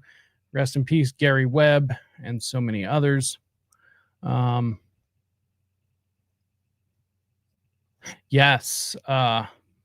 Yes. So Paul Valley or whatever, being on the board of TPUSA. So he is the co-author along with Michael Aquino for Mind War, which we will go through and actually read on this show. We're not going to read the whole thing just because I don't think the whole thing is actually important, but there are key points I've gone through and highlighted that we will cover. Ian Carroll is the modern Geraldo Rivera.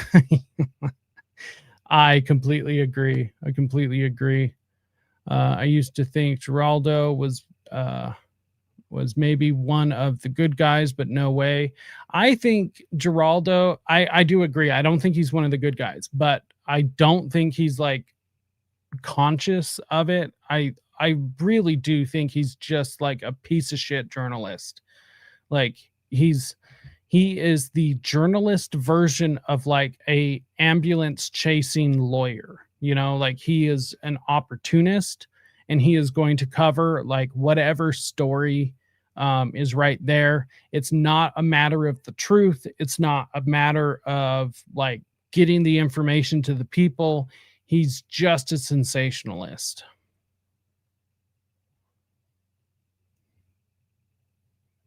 Yeah. The empty Al Capone safe. Yeah, absolutely hilarious. And in fact, something I learned about Geraldo today I didn't know.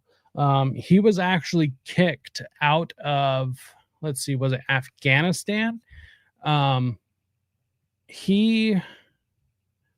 So during some of the first years of the Afghanistan invasion, let's see, I'm gonna see if I can pull this up because it is hilarious.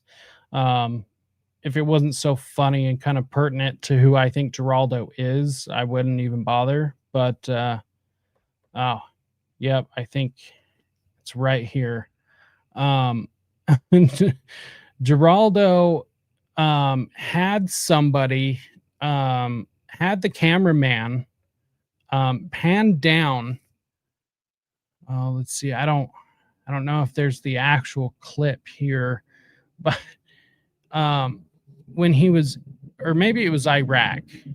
It had to have been Iraq. So when he was there, he had the cameraman pan down, and Geraldo in the sand was, and mind you, this was live television. He wrote or like drew a map of the battle plans, the US's battle plans, which I have no idea why he even understood all of this or had all of this information. But he drew out the battle plans on live television in front of everyone. The battle plans for the next following days that he was there. So he basically just exposed the U.S. military's plans for like 3 days on live worldwide television. It's the dumbest thing. But once again, I think this just kind of explains who Geraldo is as an individual. It's all about the story. It's about getting his face in front of the camera. I don't believe it's about any of informing the people or any of these things. And it doesn't look like I can find the actual clip. It's probably a lot harder to find. I can't find it, at least on a simple search, so I'm not going to spend too much time there. But yeah, he ended up getting kicked out of the country. Of course, the U.S. military lashed out at him for doing so, because it's like, dude, you just revealed, you know, all of our tactics and our military plans for the next 3 fucking days on worldwide television. Like, obviously, it, you know, it didn't stop the military, but releasing that sort of information on live television, which could have been watched by the enemy, it's just, oh my God, he's so dumb. But once again, it's, you know, you don't hate the media enough. You just don't. Report that we'll have for you in just a moment. Let me introduce you first, though, to Zena LaVey. Her father, Anton LaVey, is, I guess, the founding father of Satanism in this country. He founding it about 25 years ago, Zena? Yeah, approximately 25 years. Can you tell us with any certainty how widespread the religion of Satanism is in this country or around the world? Well, the religion is worldwide. We have members just throughout the world, and it's a legitimate religion. You know, perfectly within the... Whoa, okay. Ian Carroll's dad was a founder of Laurel Canyon in the 60s, or CIA. What exactly do you mean by this, Uncle Ted? I need more information on that, because I am curious, who is his daddy and what does he do? That's an intense comment right there. Ian Carroll has always given me bad vibes. He gained a following fast, in my opinion. Right. Here's the thing. TikTok will grant you a following. So I had like nobody on my TikTok. And then out of nowhere, I had a post go super viral. 3.5 million people saw it, liked it, retweeted, retalked it, I guess, added it to their stories and everything. It was going for weeks. And then after that, my account just dropped off. It didn't go anywhere. Hardly gets 1,000 views on a post now, maybe, if that.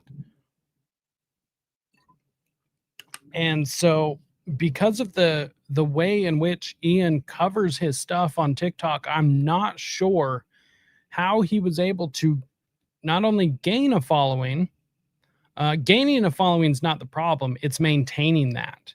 That's what trips me out about Ian. Because, I mean, obviously I'm over here talking about satanic panic and like deeper conspiracies. He's talking about, you know, who owns, you know, what company owns the shampoo aisle, which is important information, but nonetheless, you know, it's not quite as deep as the stuff I'm covering or have tried to cover on TikTok.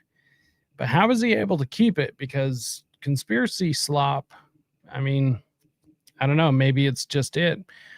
But yeah, I honestly, I think Ian is another one of these people that he's maybe like he's more in it for the information than like Geraldo is, but he's really naive. I think it would be really easy for him to be used by an organization or by select people to be able to push propaganda. But the thing is with Ian, if he's used by somebody, I don't think he knows it. I think it's a lot easier to trick Ian into pushing a certain narrative unknowingly, instead of being like, okay, Ian, here's the game plan, you know. Keeping him to be a disinformation agent without him knowing is a hell of a lot easier, and it would work perfect for him. That's just my opinion, though.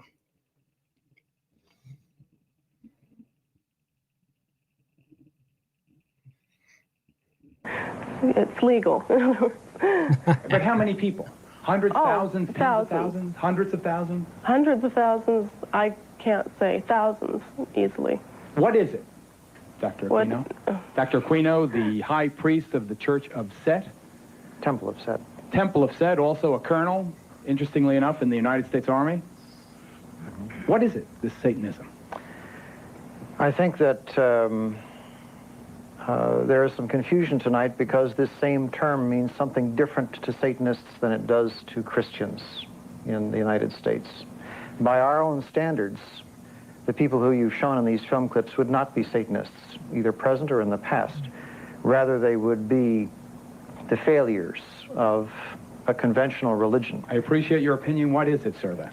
What is Satanism? Well, originally the Church of Satan, when it was founded, was composed not of people with a hatred for Christianity, but of people who, by and large, were agnostics and atheists, because they felt that the institutions which had arisen around Christianity had failed in their moral commitment. So Satanism itself became an emphasis on rational self-interest and on taking responsibility for your own intellectual and ethical decisions. Rational self-interest, you call it? Yes. Okay, one thing we do know that Satanism has in common with other religions is the belief that the devil can inhabit your body. Remember the movie Exorcist, the film?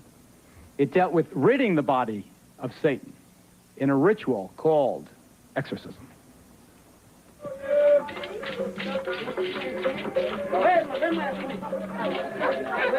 As we discovered in the heart of the Haitian section of Brooklyn, New York, exorcism is more than just a scene in a movie. It's a common aspect of some people's religious beliefs. Operating out of the back room of this religious curio shop, a voodoo priest regularly performs exorcism. This one on a woman whose persistent stomach pains were thought to be caused by the devil inside her. I know you've been possessed by the devil for so many years. He been bother you.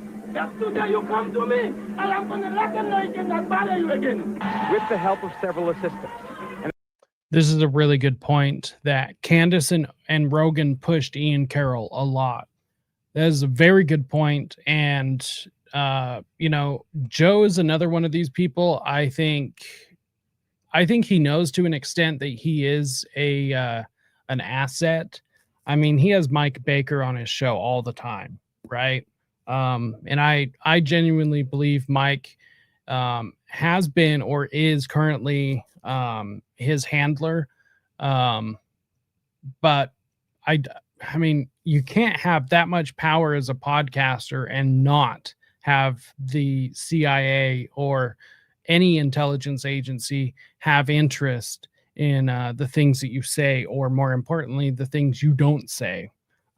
Candace is clearly an asset, especially now 100% confirmed, thanks to Dana's amazing work on all of that and her really spooky dad, which is still just blowing my mind. You know, him being connected to the cleanup at Sandy Hook, like, get the fuck out of here with that.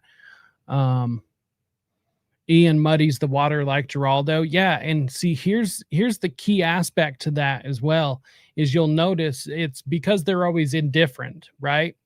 Because Ian will say things like, specifically with the coverage of the Charlie Kirk stuff, he was kind of pushing all of the narratives, but he wasn't like picking one and going with it. He would kind of examine all of them, which is fine. You can examine all of them, but he was kind of pushing all of them at the same time. He wasn't deciding on one. He was kind of like floating back and forth and was kind of wishy-washy. That's one of the key things to a disinformation agent. They'll be kind of wishy-washy. You can't nail them down on anything specific. That's not in and of itself a concrete, like, oh, boom, they're a disinformation agent. But that is a common trait amongst disinfo agents.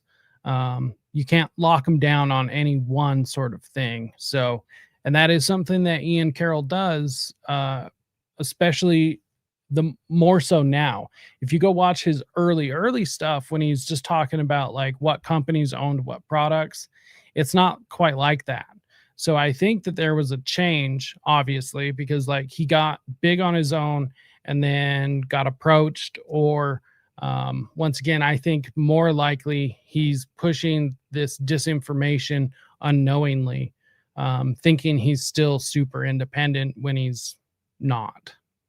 Also, Zena LeVay looking like Taylor Swift. I could totally believe it. Taylor Swift and Zena look exactly alike. Is Zena her mom? Yeah, I would say so. But that's just speculation, no confirmation or solid yes or no. I think so though. I do. I really do. Accompanied by throbbing traditional music, the priest's incantations built to a 100% crescendo. limited hangout. Then, in a moment of almost sexual release, the devil was purged from the patient. And see, I don't think he does. I think he would probably blow it if he knew. All the sickness away from you. In every way, Southern California is a very long way from the heart of Brooklyn. But at the church of a preacher named Roy Masters, exorcisms of the devil appear just as sincere, far out, and dramatic. With a background in show business rather than theology, Masters claims the members of his congregation react so profoundly to the laying on of the cross because they feel and fear themselves possessed by the devil. Come out. No. I won't let her go. No. Devil worship is as old as religion itself. It's the grim alternative, the flip side of life. Evil over good, dark over light, Satan over God himself. Come forth and bestow these blessings of hell upon us. Forced underground by the religious hysteria of the Middle Ages. You know what's funny? I actually saw Joe Rogan live, and I don't know like what it is, but like his recorded stuff, like I've watched his specials. I didn't find him that funny. However, in person, his set was hilarious. Now compared to the other people I was watching him with, because it was Joe Rogan, Donnell Rawlins, and Dave Chappelle. Obviously, Donnell Rawlins and Dave Chappelle blew him out of the water, but he was a hell of a lot funnier in person than he's ever been on any stand-up special or anything else. So I don't know what that is, but I partially agree with you there, Uncle Ted. Satanism was resurrected, first by an Englishman named Aleister Crowley in the early 20th century. It entered its modern era in this country just about 25 years ago, under the theatrical guide. I think initially Joe was a useful idiot in the beginning. I think now Joe is definitely more of a controlled op, especially because of the whole Trump thing. Not allowing him on, but the way in which he handled the whole Trump thing and his attempt to get Kamala Harris on. I think these things progress a lot, right? Like you don't just one day start out as a controlled op or you're a disinformation agent. I think maybe some people like it happens that way, but I think some of these people, like you're slowly walked into it. It becomes more and more. So I think Joe has become controlled opposition. Well, or that Joe is whatever he needs to be for whatever the culture calls for, or whatever he needs to be for his handlers. Joe is what he needs to be. So more of a controlled op, I guess, at this point. But I believe he started out as a useful idiot. Of Anton LaVey, California-based high priest of present-day devil worship. LaVey founded the Church of Satan. Now, despite its preachings of evil and hate, the church and its offshoots are constitutionally protected religions. I believe that hate is necessary in a controlled way just as much as love is necessary. LaVey penned the best-selling Satanic Bible. It's the handbook of devil worshippers everywhere. And for a time, he was considered chic enough to attract the attention of Hollywood. After working together on a film, LaVey made Sammy Davis Jr. an honorary member, while the late Jane Mansfield was for a time among LaVey's most passionate followers. Most of the people that are in my group are professional people, they're business people, they're people that are from very responsible walks of life. Contemporary Satanism relies heavily on bizarre and sometimes bloody ceremonies. One of the ugliest, yet apparently most common rituals in devil worship is the sacrifice of animals, often involving the removal of organs and the draining of their blood in elaborate ceremonies. Well, a series of cattle mutilations on this Louisiana farm has sent the shiver of fear through this entire community. Show me the evidence that this was some kind of ritual. Oh, this hole right here and the tail, they cut the tail off. The same thing with the ears. They cut the ears off. Right. So you two have no doubt but that your animals were used in some kind of ritual. Right. Yes. All the blood was gone out of them, too. Every one of them, the blood was drained. No blood, no insides, eyes pulled out, everything. I'm begging for something to be done. I'm scared. In response to the animal mutilations and other mysterious... Just to answer this question real quick, who is JJ? It is a very good friend of the channel. We are talking Operation GCD. Of course, JJ Vance, not the vice president. Anyone, make sure and go check him out. Also, you can check out on my channel many guest appearances that I did on his show very recently. There's 8, 9, possibly 10 appearances that I've made on his show. In fact, one of the appearances I made, we discussed for it was almost 3 hours my opinion on heavy metal music, my experiences as a former Satanist, and all of these different things. You can find that on my channel. I believe half of that show is actually behind the paywall on his Patreon. But nonetheless, anyone who doesn't know, go check out JJ Vance, not the vice president, on Operation GCD. Also, I will be making appearances on his show this month. I will be doing some appearances on some of his occult and esoteric movie reviews. So when those come up this month, keep an eye out and go check out his channel, because you will see me over there. Unsolved crimes in this area. The local fundamentalist church held an extraordinary service. There's been a lot of questions about, are there any witchcraft, occultism, Satan worshipers in the area? And the answer is obviously yes. The only way to deal with Satan, which is spirit, is by way of spirit.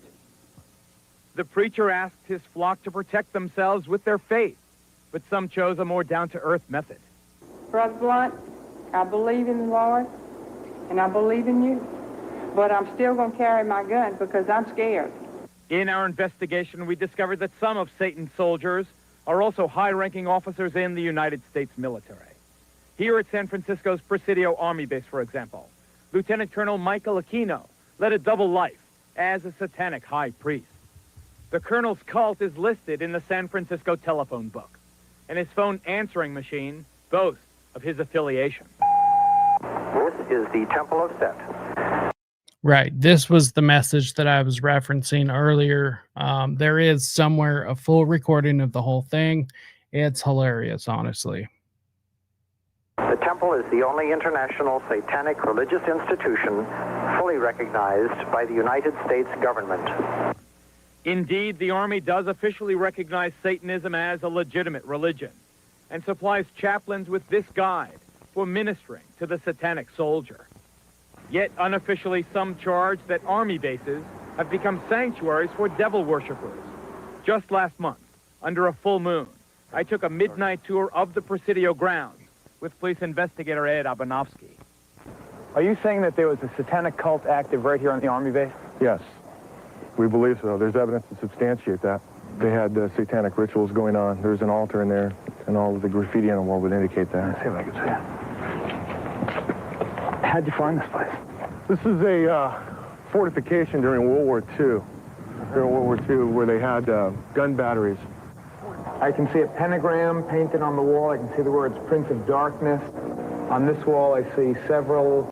Okay, now this is some of the stuff that I think poisons the well regarding the Satanic Panic stuff, because this is like, okay, not every single piece of satanic graffiti is actual satanic graffiti. I've mentioned before that, you know, I knew several people that would spray paint a pentagram on something, and, you know, these kids were not Satanists by any means.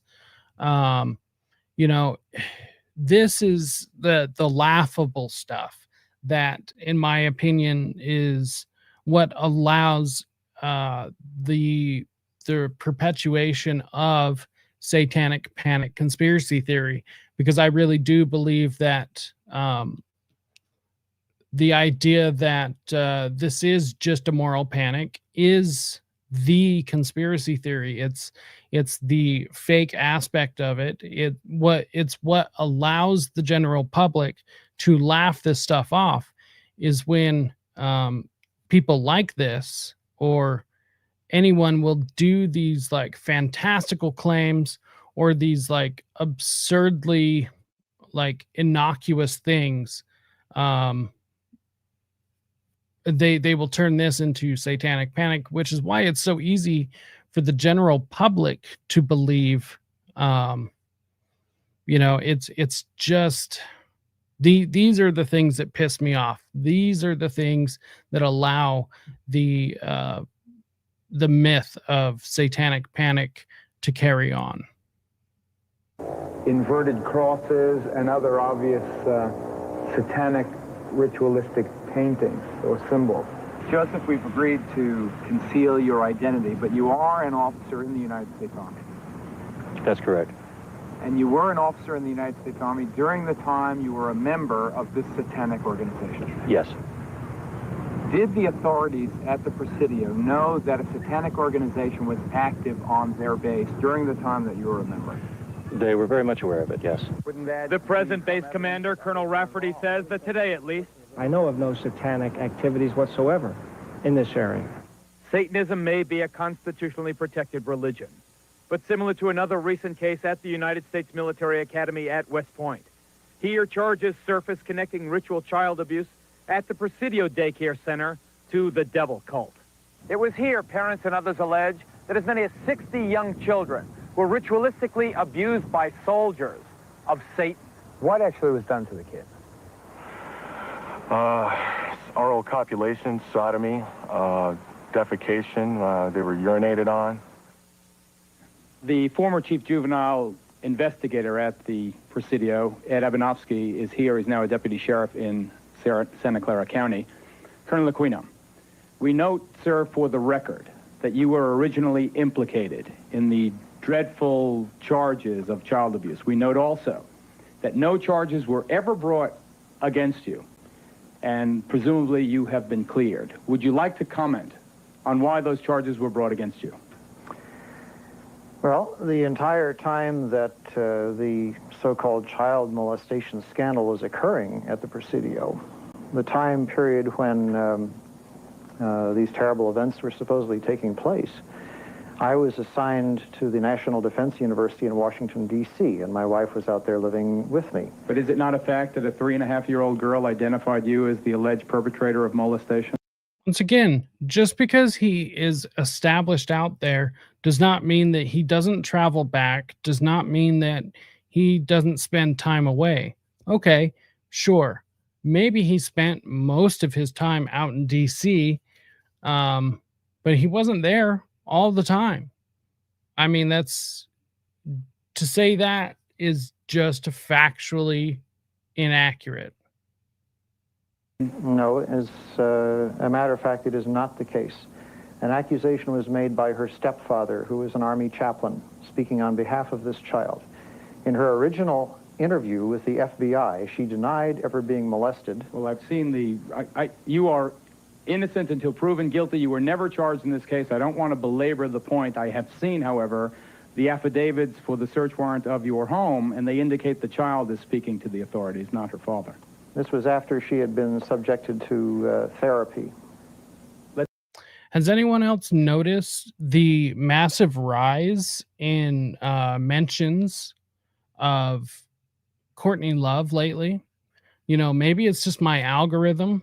You know, I do have a lot of Kurt Cobain stuff that comes up. Of course, naturally, Courtney Love because of that. And also, I do plan on starting to cover the Kurt Cobain case after the West Memphis 3, something I'm hugely interested in. I believe he was murdered wholeheartedly. But yeah, I've noticed a lot more people asking the question, Courtney Love and MK Ultra, and Courtney Love, mind control, brainwashing, all of this stuff. Apparently, Courtney Love reached out to Candace Owens, which, yeah, that just glows through and through because Courtney Love, by the way, does have connections to MK Ultra and has ties to the Presidio as well.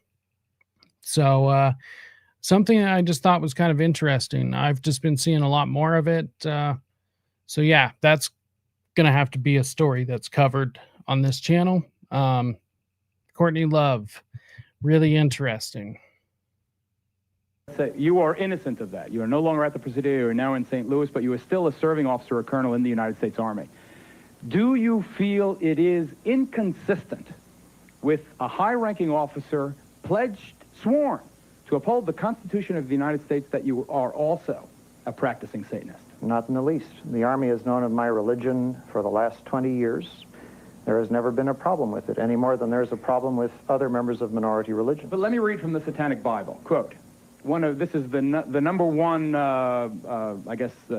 commandment. Death to the weakling, wealth to the strong. How can you believe this and still uphold the Constitution of the United States? Death to the weakling? Well, for one thing, what you're looking at there is a highly polemical book that was never meant to be taken literally in all of its commandments. Father. Yes, and I'm aware of that, and I'm also saying that members of the Church of Satan understood that much of this book was in the form of a polemic. It was a statement that was dramatically made, but was not intended to be taken literally in all its respects. So we should not take this book literally? Correct. This is Dr. Walter Grote, would you stand, sir? Whose daughter was allegedly abused at West Point, the United States Military Academy. You were a captain in the United States Army. Aside from what allegedly happened to your daughter, which I know you allege was part of a satanic cult, and having nothing to do with this man, I state again for the record. What is your feeling, sir? So what's interesting, Courtney's biological dad was also the manager of the Grateful Dead. But not only just the manager, like Uncle Ted says here, also one of their main suppliers of LSD, which once, at the time, in the 60s, if you had LSD connections, it was all coming from the CIA. They were the only producers of LSD in any large, meaningful quantity in the 60s. So anyone that did LSD back then, it came from either the CIA purchasing it from Sandoz Laboratory over in Switzerland, or they produced it themselves, period. That's it. But yeah, Courtney Love's dad was the manager of the Grateful Dead back then, has lots of crazy ties. His autobiography is highly recommended by me. Highly recommend going to check that out. He talks about Courtney quite a bit. On the fact that a serving officer in the United States Army is also a professed Satanist, a high-ranking person. Well, I think in this election year, we've heard a lot about values, Geraldo. We've heard a lot that our little children should be saying the Pledge of Allegiance to the flag. Mr. Aquino has identified himself as an antichrist. He preaches that as the leader of the Temple Set. I don't think I'm misquoting him. I find it inconceivable that we can have candidates talking about one nation under God and having our children say that, yet by the same token, we can have somebody in our army as a colonel leading our troops in battle who are opposed to the very concept of God and whose whole purpose it is to fight against God. We have to take a break right here. Next, more on the connection between Satanism and violence, including more charges of the sexual abuse of children. If you have let your kids watch up until now, we urge you, ladies and gentlemen, we are not kidding. Get them away from the TV during our next report. We'll be right back.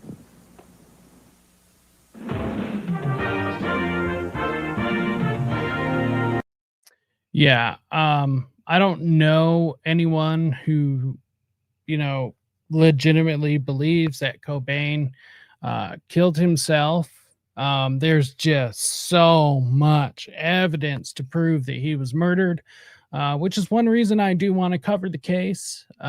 It will be covered. I don't know. This West Memphis 3 thing has been like consuming my life. However, I've got 4 documents that all of you fine people will be able to download or view in electronic PDF version. I sent them out to a couple of people to look at the final drafts and everything to make sure everything's good. So we should be coming up here on the last few West Memphis 3 episodes that I'll do by myself. There's going to be 2 recorded episodes, and then at least 2 more William Ramsey interviews, and then I'm going to kind of put that subject to rest. Not that I'm done talking about it, but at least the focus on it will be kind of done at that point, at which point we'll pick up Kurt Cobain and most likely the Black Dahlia murder, something like that. But yeah, so be on the lookout for that. I do not believe that Kurt killed himself at all. I believe it to be a physical impossibility. I do not believe Kurt Cobain was suicidal at all. There's too much. There's too much there, and we will be going over it. All right, and that's the end of this. So there's one more quick little rare Michael Aquino interview from 1988 that I think is worth covering. Once again, this is just going to be the first of many Michael Aquino episodes. Next week on the Satanic Panic series, we will also be covering Michael Aquino then, but we'll kind of branch out a little bit of not just who Michael Aquino is and kind of where he fits into all of this, but more so in depth into some more of the cases that he's involved in and stuff like that. Let's see. Courtney did the same with heroin and grunge. Yeah, Courtney is the 90s version of Yoko Ono. Yoko Ono was not only the one responsible for breaking up the Beatles and destroying John's life, but she was also intelligence tied. Her family is tied to intelligence through and through, even to this day. But her role was pushing LSD on a lot of these rock stars, and not just rock stars, but in the art community as well. Because I mean, she's an artist that, couldn't do art to save her life. So she must have an alternative reason for being in the art community, and that's it. See. So El Duce is an interesting person. We'll get into his story. I do not believe that he actually had anything to do with Kurt's death, although I do believe that he was offered that money from Courtney to kill Kurt. I believe Devin Carlson is actually one of the 3 people that were there at Kurt's house the night that he died, and I believe Dylan Carlson is directly responsible, one of the 3 people directly responsible for Kurt's death. So, and yes, I have no problem naming people. Dylan Carlson, in case anyone is interested, is the lead singer for the band Earth, spelled EARTH. They have been around since the 90s. So go ahead and check them out. They're an okay band. They're all right, you know. Not something for everyone, I'm sure. Yeah, it's a great book. I've definitely read that as well. But yeah, Dylan Carlson, I believe, is somehow responsible for Kurt's death. I believe that they killed him. I believe that they killed him with the heroin at first, basically a forced overdose, a hot shot, if you will. And then after that, the gunshot actually took place after Kurt was already dead.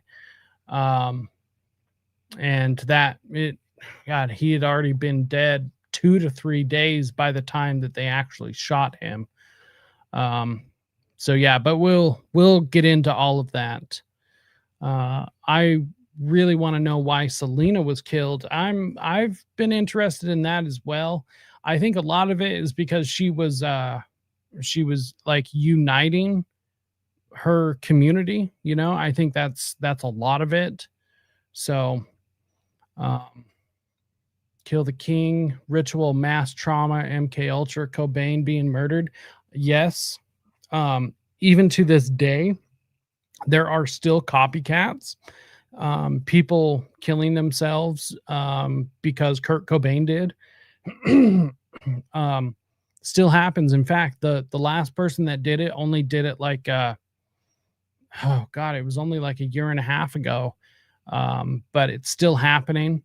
And I that was very clearly supposed to be a mass trauma event. Selena, Cobain, Tupac, Biggie, all dead within a year, all same label, I believe. I don't believe they were on the same label, but because, I mean, Tupac was on Death Row Records when he died. Biggie was on, was he on Bad Boy? Pretty sure he was on Bad Boy, so that's Puffy's label. But yeah, I mean, even if they weren't on the same label itself, they all were massive deaths that all traumatized their communities at the same time.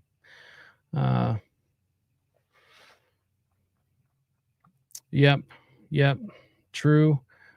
Drugs as Weapons Against Us by John Potash. Amazing book. We will also be covering that. So all of these things you guys keep mentioning, we are definitely going to be covering. Honestly, these are just like such awesome pieces of information and such great works by these people. And this information has got to get out. I'm willing to do it. So we will be covering that. I do want to have John Potash on my show probably a couple of times. His work is just so amazing. Maybe we'll do a community watch of his documentary as well. That would be a lot of fun. Please look into the Black Dahlia case. And you know what? You got it. You know, that's one of these cases. I genuinely believe that this was a ritual murder. I personally believe I know who did it or who done it. But yeah, we will definitely look into that. So I'll pick that up after the West Memphis 3. All right, let's get into this last clip.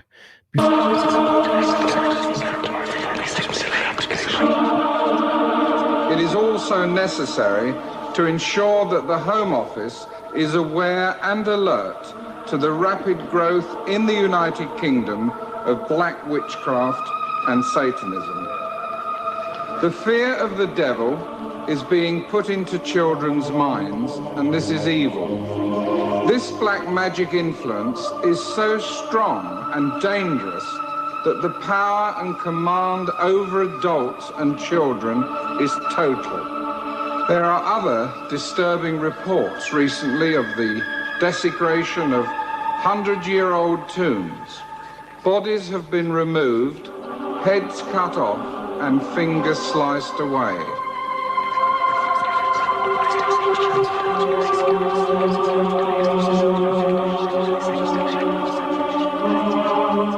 I am actually the high priest of the Temple of Set, which worships Set, the ancient god of Egypt, who was later caricatured into the Judeo-Christian Satan.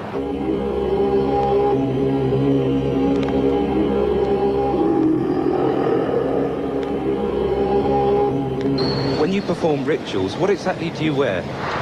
We normally wear black robes with hoods and the pentagram of Set medallion that you see here. We may wear specialized accoutrements depending upon the style of ritual that we are using. If it's old Germanic, it may be appropriate costume there. If it is American Indian or Mayan or some other background or Egyptian, we would wear appropriate costumes there. So I have talked about Dave McGowan many times. In fact, the whole reason I covered the subjects that I do is actually because of Dave McGowan. Weird Scenes Inside Laurel Canyon. I have an entire series that I do on Sunday where we are going through and reading the Laurel Canyon series that he posted on his website. Although the last 2 weeks in a row I've had to do those shows on Mondays. But yeah, every Sunday we do a Laurel Canyon series. So check out this Sunday. We will be reading part 5 of his series. We are a religion of practicing magicians, and each and every individual in a ritual is directly involved with it. Many people may come to us with a very distorted idea of what Satanism or what they believe to be devil worship is. If they come to us seeking simply a glorified sex club or some sort of a lawless organization, then they'll be disappointed because we aren't that.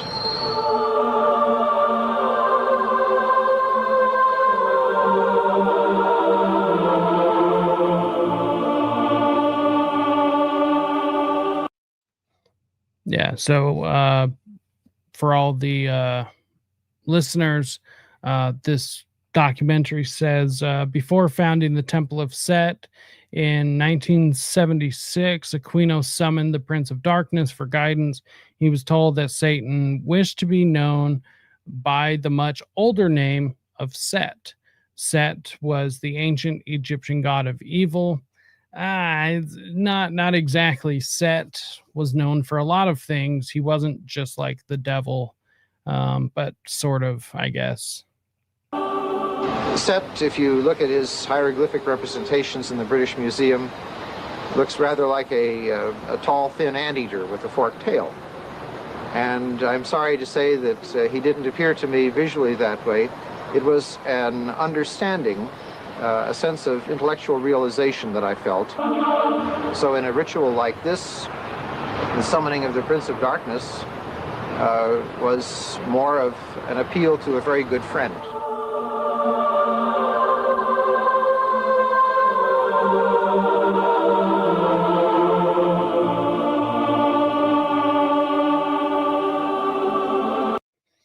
The Temple of Set has about 200 members. Its headquarters are at Aquino's home in San Francisco.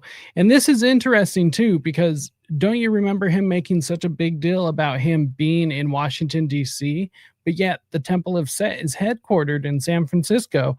So what the hell is that? You know, he was in D.C., so he couldn't have possibly done anything back in San Francisco.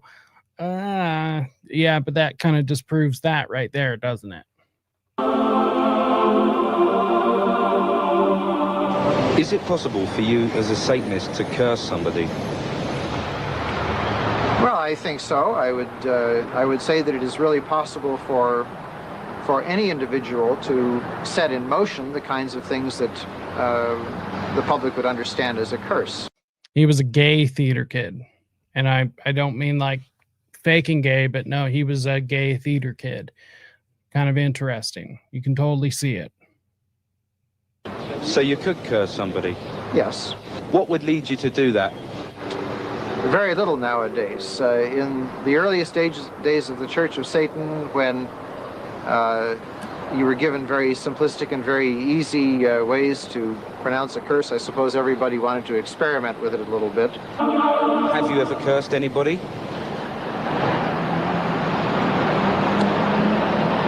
I have really felt no need to, I would say, because events seem to adjust themselves to my satisfaction without my having to resort to that.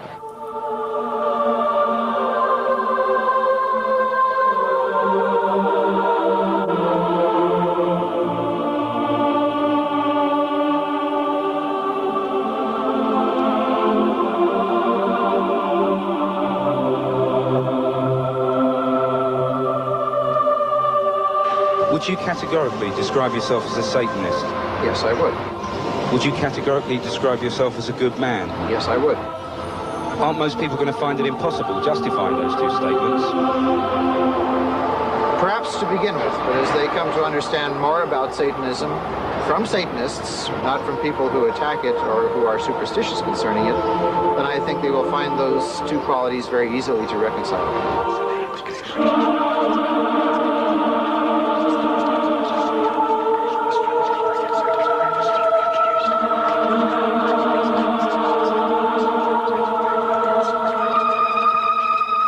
This black magic influence is so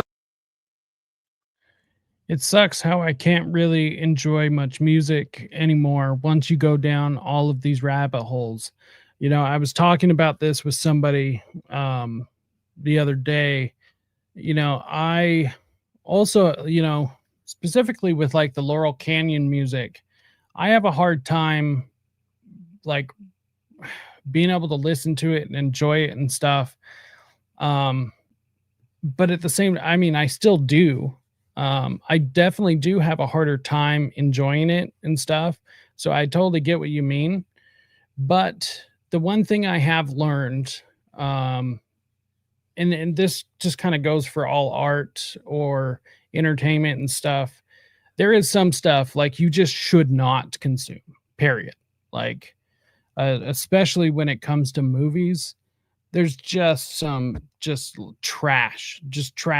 Don't consume it. It's not good for your brain. It's not good for your soul. Just don't.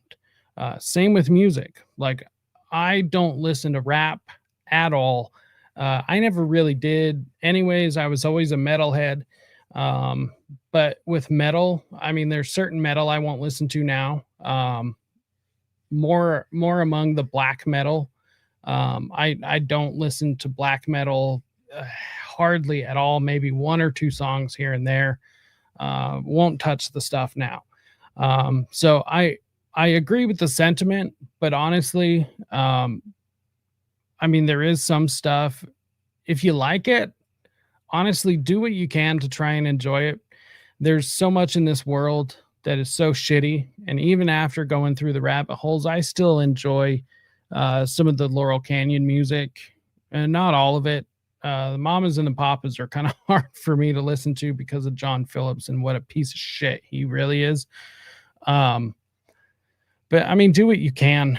Don't let these rabbit holes rob you of things that can genuinely entertain you. However, I do understand. So it does make it hard. Be a bit choosy, but definitely do what you can to enjoy what you can. so strong and dangerous that the power and command over adults and children is total.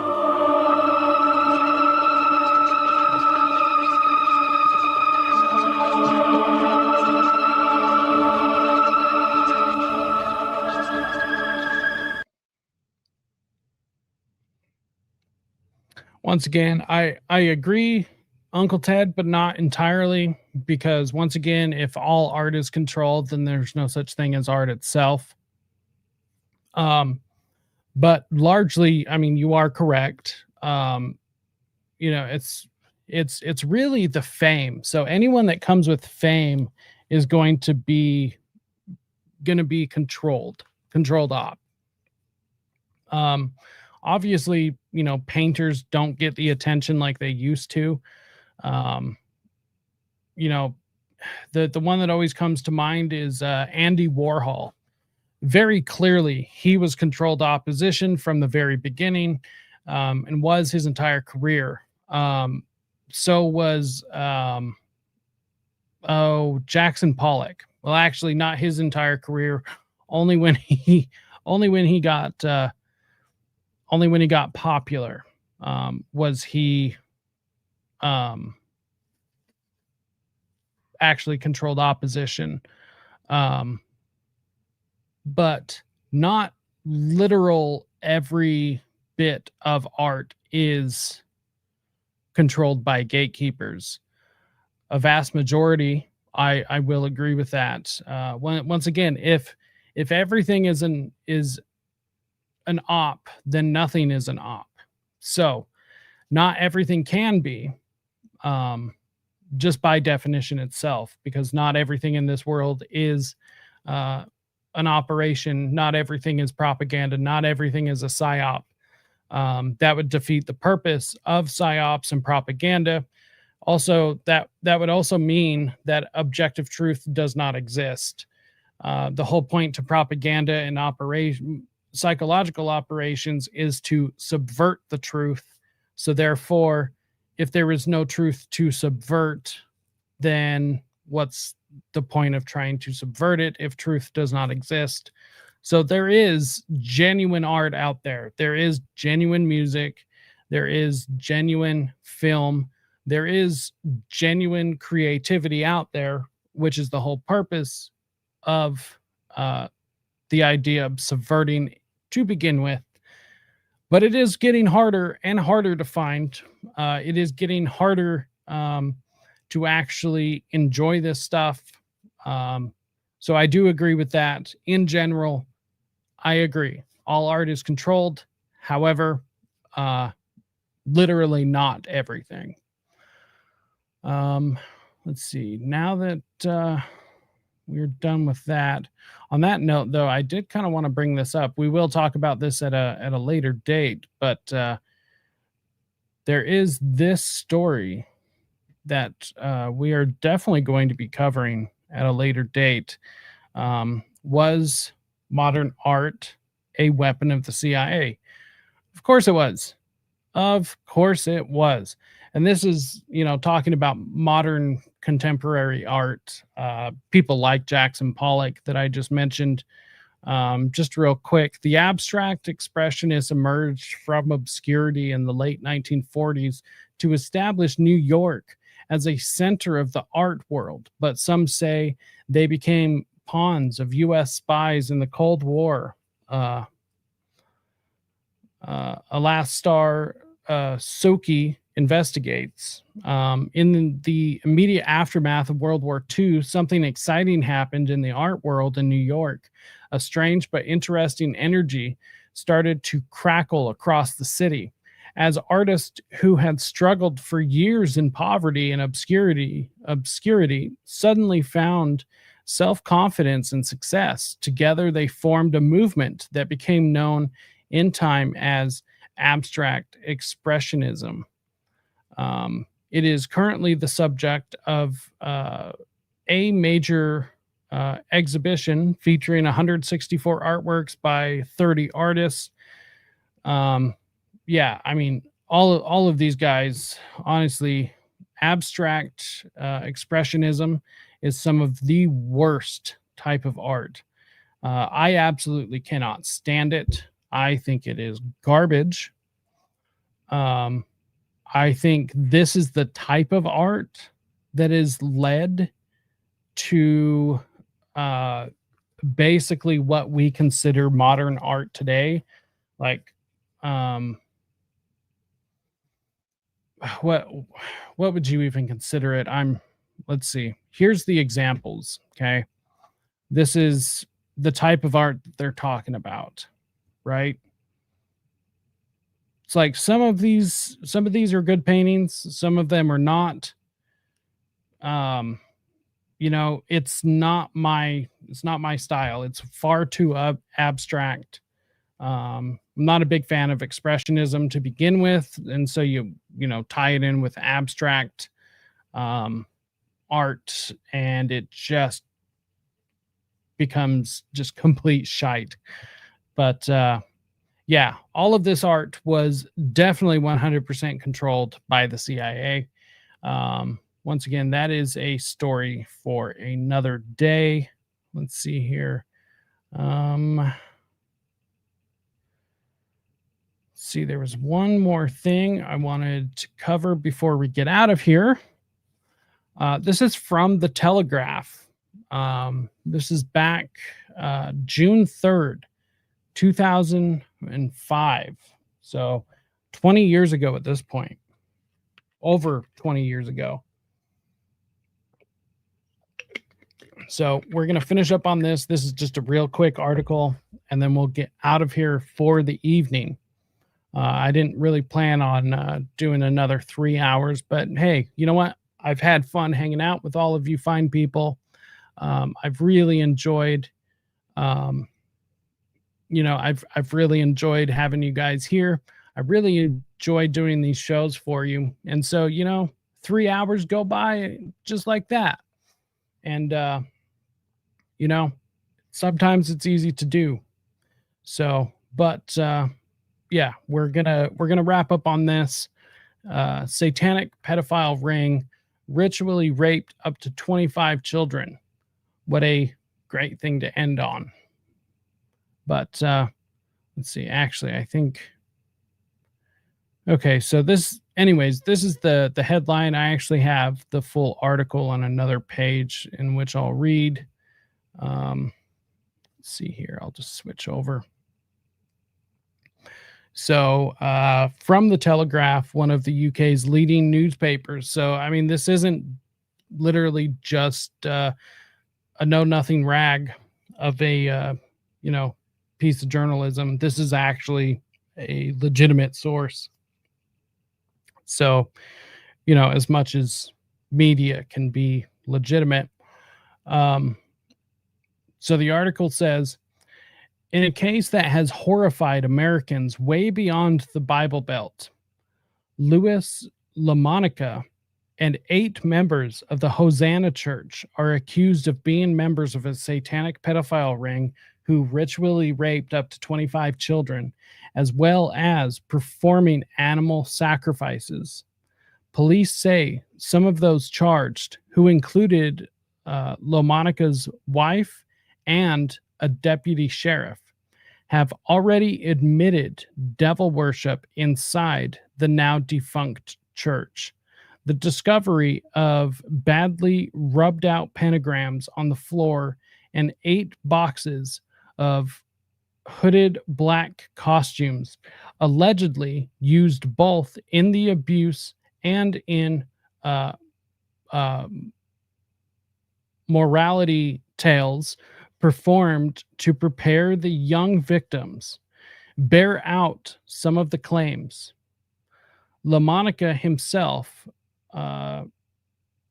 astonished police by walking into a neighborhood sheriff's office a few weeks ago and confessing out of the blue that over 5 years he and other church members had sexually abused boys and girls aged between 1 and 16 and taught them to have sex with each other as well as with a dog. Local police say his claims have been confirmed by some of the victims, of whom half a dozen have so far been interviewed, and by some of the fellow abusers whose names LaMonica freely gave to the police. LaMonica claimed the abuse began in 1999 and stopped in 2003 when the Hosanna Church closed, but police believe it may have continued in members' homes. Most of the accused have been charged with aggravated rape of a child under 13. Note, the U.S. military accepts avowed Satanists in their ranks. Watch an excellent segment by Australia's 60 Minutes team, Spies, Lords, and Predators, on a pedophile ring in the UK, which leads to the highest levels of government. A second suppressed documentary, Conspiracy of Silence, about the Franklin scandal, goes even deeper into this topic in the US. For more, see concise summaries of deeply revealing sexual abuse scandal news articles. Let's see, I believe this avowed Satanist thing is directly about Michael Aquino. Let's see.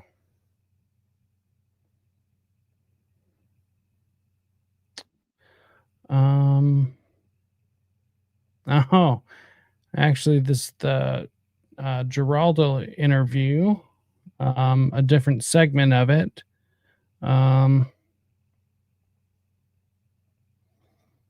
see, maybe we'll have to pick up from this point, because this is the Spies, Lords, and Predators. Without question, the biggest political scandal Britain has ever faced will be exposed tonight. It involves a secret network of the highest office holders in the land, past and current members of Parliament, cabinet ministers. Yeah, I think this is where we will pick up for next week. Absolutely crazy, just interesting stuff right there. So once again, people keep saying, oh, satanic crime doesn't exist. This is all satanic panic. I mean, here's a case right here. This happened in the United States, fully admitted. The sheriff's department has corroborated these stories with the victims themselves. The police were involved, or at least a sheriff deputy was directly involved in the abuse of at least 25 children. And it's fully admitted from the person committing the acts that it was satanic itself. But once again, remember, satanic crime doesn't happen. It doesn't happen, right? This is all just a conspiracy theory. It is mass hysteria. That's it. This doesn't happen. And in fact, I don't have the ability to show you guys. I'll make a note of this as well. So one of the services I use to help do some research from time to time is Claude AI. It's incredibly helpful when I, have hundreds of documents to go through, and I don't want to do it. So I'll have an AI help me.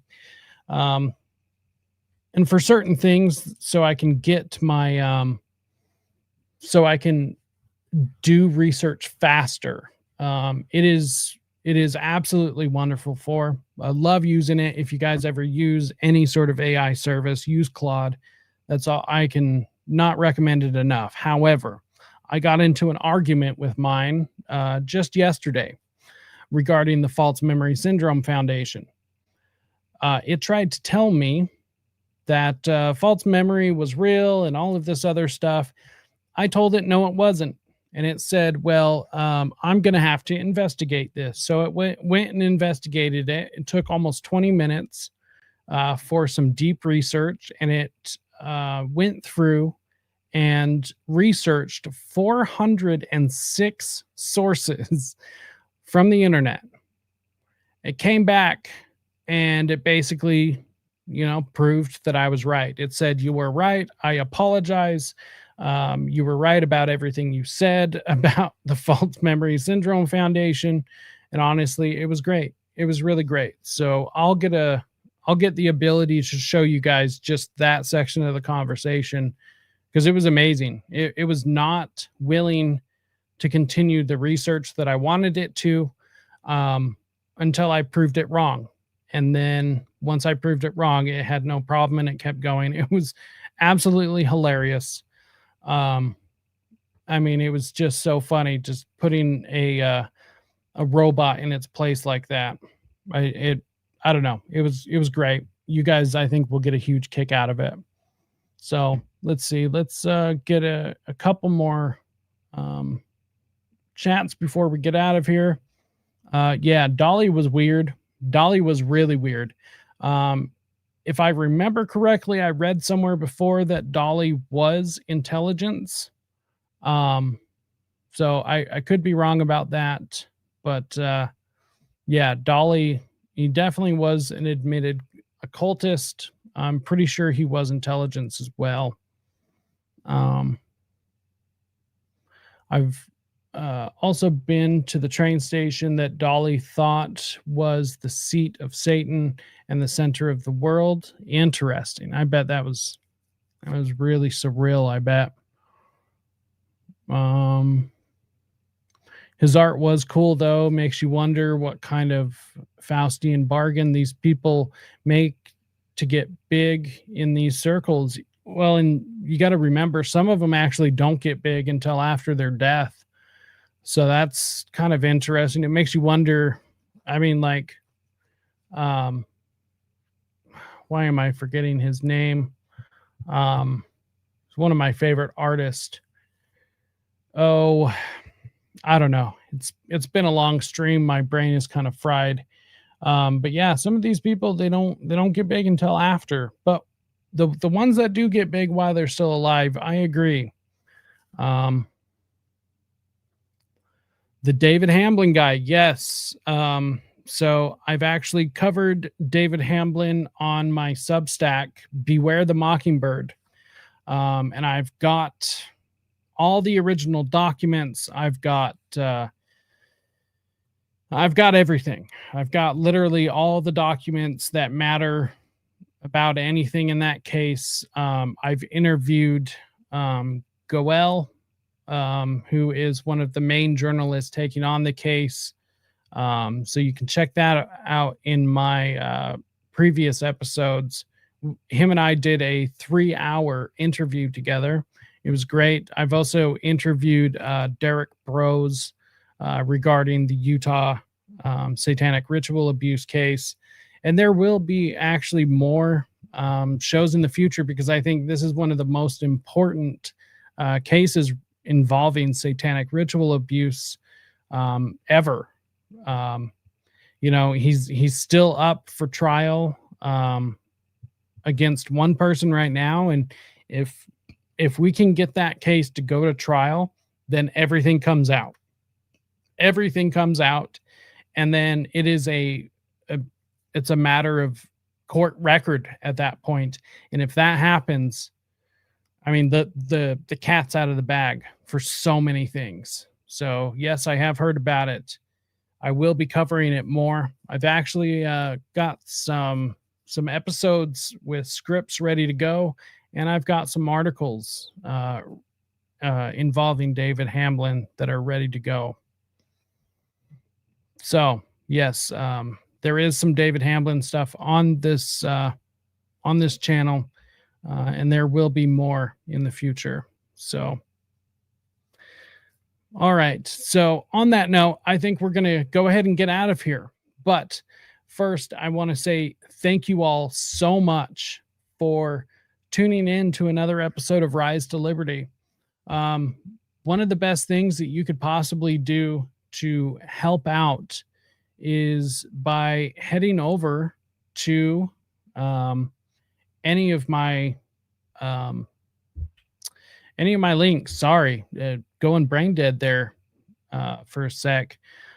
You can head on over to the Rise to Liberty master link, and that will literally have all the links for everything that's important for this show. Have all of my social media links, including even social medias that I don't even use that often, which is basically Facebook. So I do have a Facebook page. It's not, I mean, it's active because I post things to Instagram, and then Instagram will cross post over to Facebook, but I don't use it. So, but I do use X. I use Substack. You can go check out the Rise to Liberty store, Rise to Liberty Telegram, the YouTube channel, Rumble. Also, one of the best things you can do to help the show is to go donate. This show is 100% listener and viewer funded. I do not take money from organizations. I don't take money from anything or anyone other than you guys. This is it. I do that on purpose. I don't want to have to run ads. I don't want to take money from somebody because then I'm beholden to them. I want to be beholden to you, the audience, and to myself, to my research, and to the truth, because the truth is what matters the most. The truth is exactly what I'm trying to bring all of you, and I'm trying to bring it in a fun way as much as possible, because some of these subjects are heavy. So I'm hoping that, this is some enjoyable stuff to be able to watch. So please, if you can, go donate. And some of the best ways to do that is head on over to Ko-Fi. You can make a one-time or even a monthly donation. Minimum is $5. So feel free to go do that, or head on over to Buy Me a Coffee. Once again, $5 minimum. You can do a one-time donation or a monthly donation. As things progress, as the channel gets bigger, there will be things that are exclusive to both of these platforms. All of this takes time and money, though. So doing what I can. Also, I'm a one-person crew. I do all of this by myself. So not to say I haven't had help, because without the help of my family, I wouldn't be able to do this. So even though I am a one-man crew, I do have an incredible support system. Also, I have all of you guys always sending me tips and ideas and information and everything. So, but nonetheless, I'm the one that puts it all together, and it's a lot of work. It is a lot of work, which is why I need as much caffeine as possible to keep this train on the tracks, or this plane in the sky, whatever analogy you want to use. So if you can, please go donate. If you want to get something for a donation, you can head on over to risetoliberty.store, and you can go pick up some pretty sweet merch. I was supposed to have a couple new designs drop. Haven't been able to get to that yet. Been keeping, trying to get these shows prepared. That's always at the top of my list. Everything falls second. So just haven't been able to get there. They will be out. The designs are done. Just got to get them uploaded. So you can go check out the merch, of course.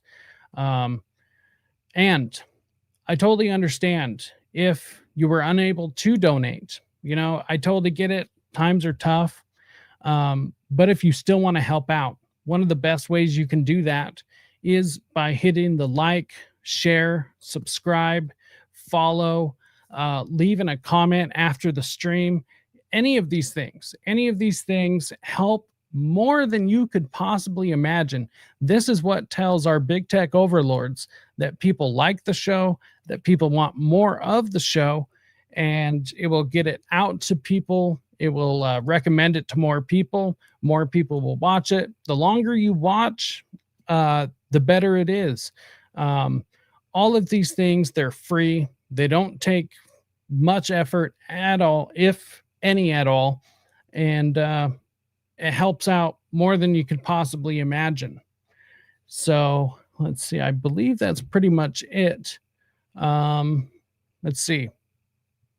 One thing, let's see. I don't know if everyone knows, but one thing that I do, I actually am the producer for the Already Dead show on every Tuesday over on the No Way Jose and the Underclass podcast show. One thing I do for the show as a producer, I make the intermission edits. That is something that I do every single week. It's incredibly difficult. I'm not complaining by any means. I love doing it. This last edit, so yesterday's edit, was something I was so proud of. I'm going to play it on this show on our way out of here. So make sure and go check out those guys' channel and their shows. Also great work, honestly, and I'm glad to be a part of the crew over there. Some of you have come over from there. Others have found out because of them through me and everything, and honestly, it's all great. So on that note, we'll get out of here, but I'm going to play that edit on the way out. It's about a little more than 2 minutes long, and then I'll play the exit and then end the stream. Let's see. The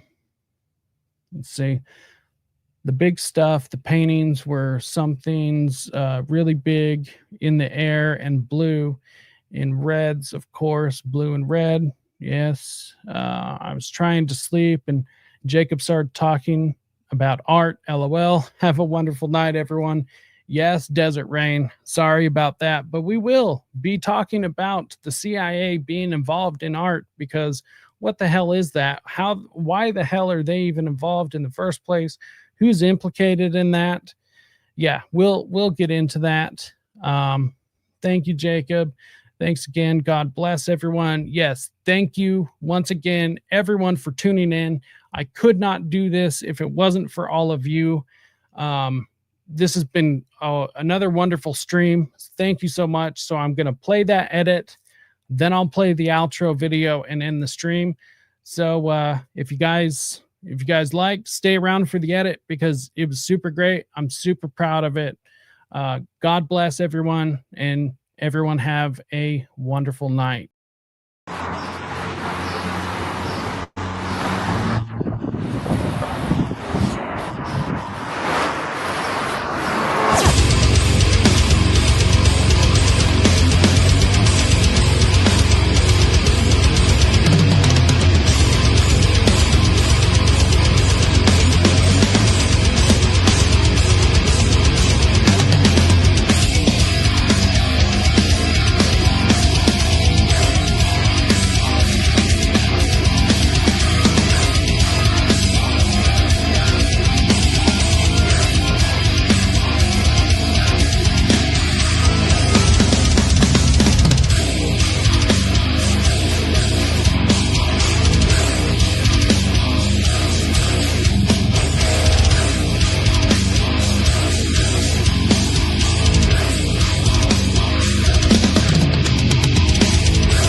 were found dead at the home of Miss Kate and her husband, screen director Roman Polanski. In all my years, I have never seen anything like this before.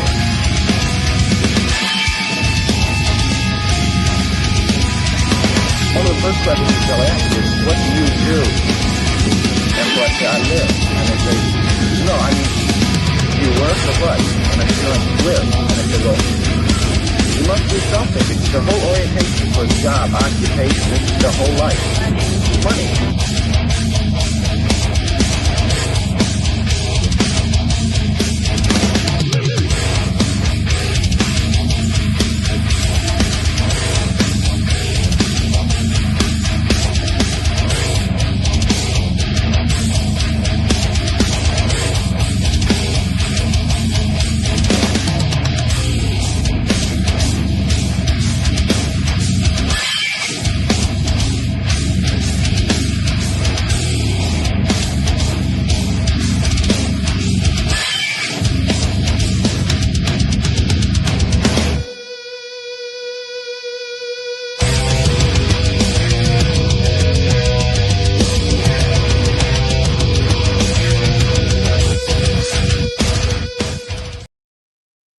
All right. That was the clip from Already Dead this week. Once again, thank you all so much for tuning in. There will be a show this Friday, 5:30 p.m. Mountain, 7:30 p.m. Eastern. So make sure and tune in to that. We will also be doing the Laurel Canyon show. That will be earlier in the day, in the morning. So grab your tea, grab your coffee, grab your water, whatever you're drinking in the morning, and come listen to some conversations about Laurel Canyon. And then next Wednesday will be the next installment of Satanic Panic Is Real, with a former Satanist, with me. That will be 5:30 p.m. Mountain, 7:30 p.m. Eastern. And other than that, until next time, stay free, my friends.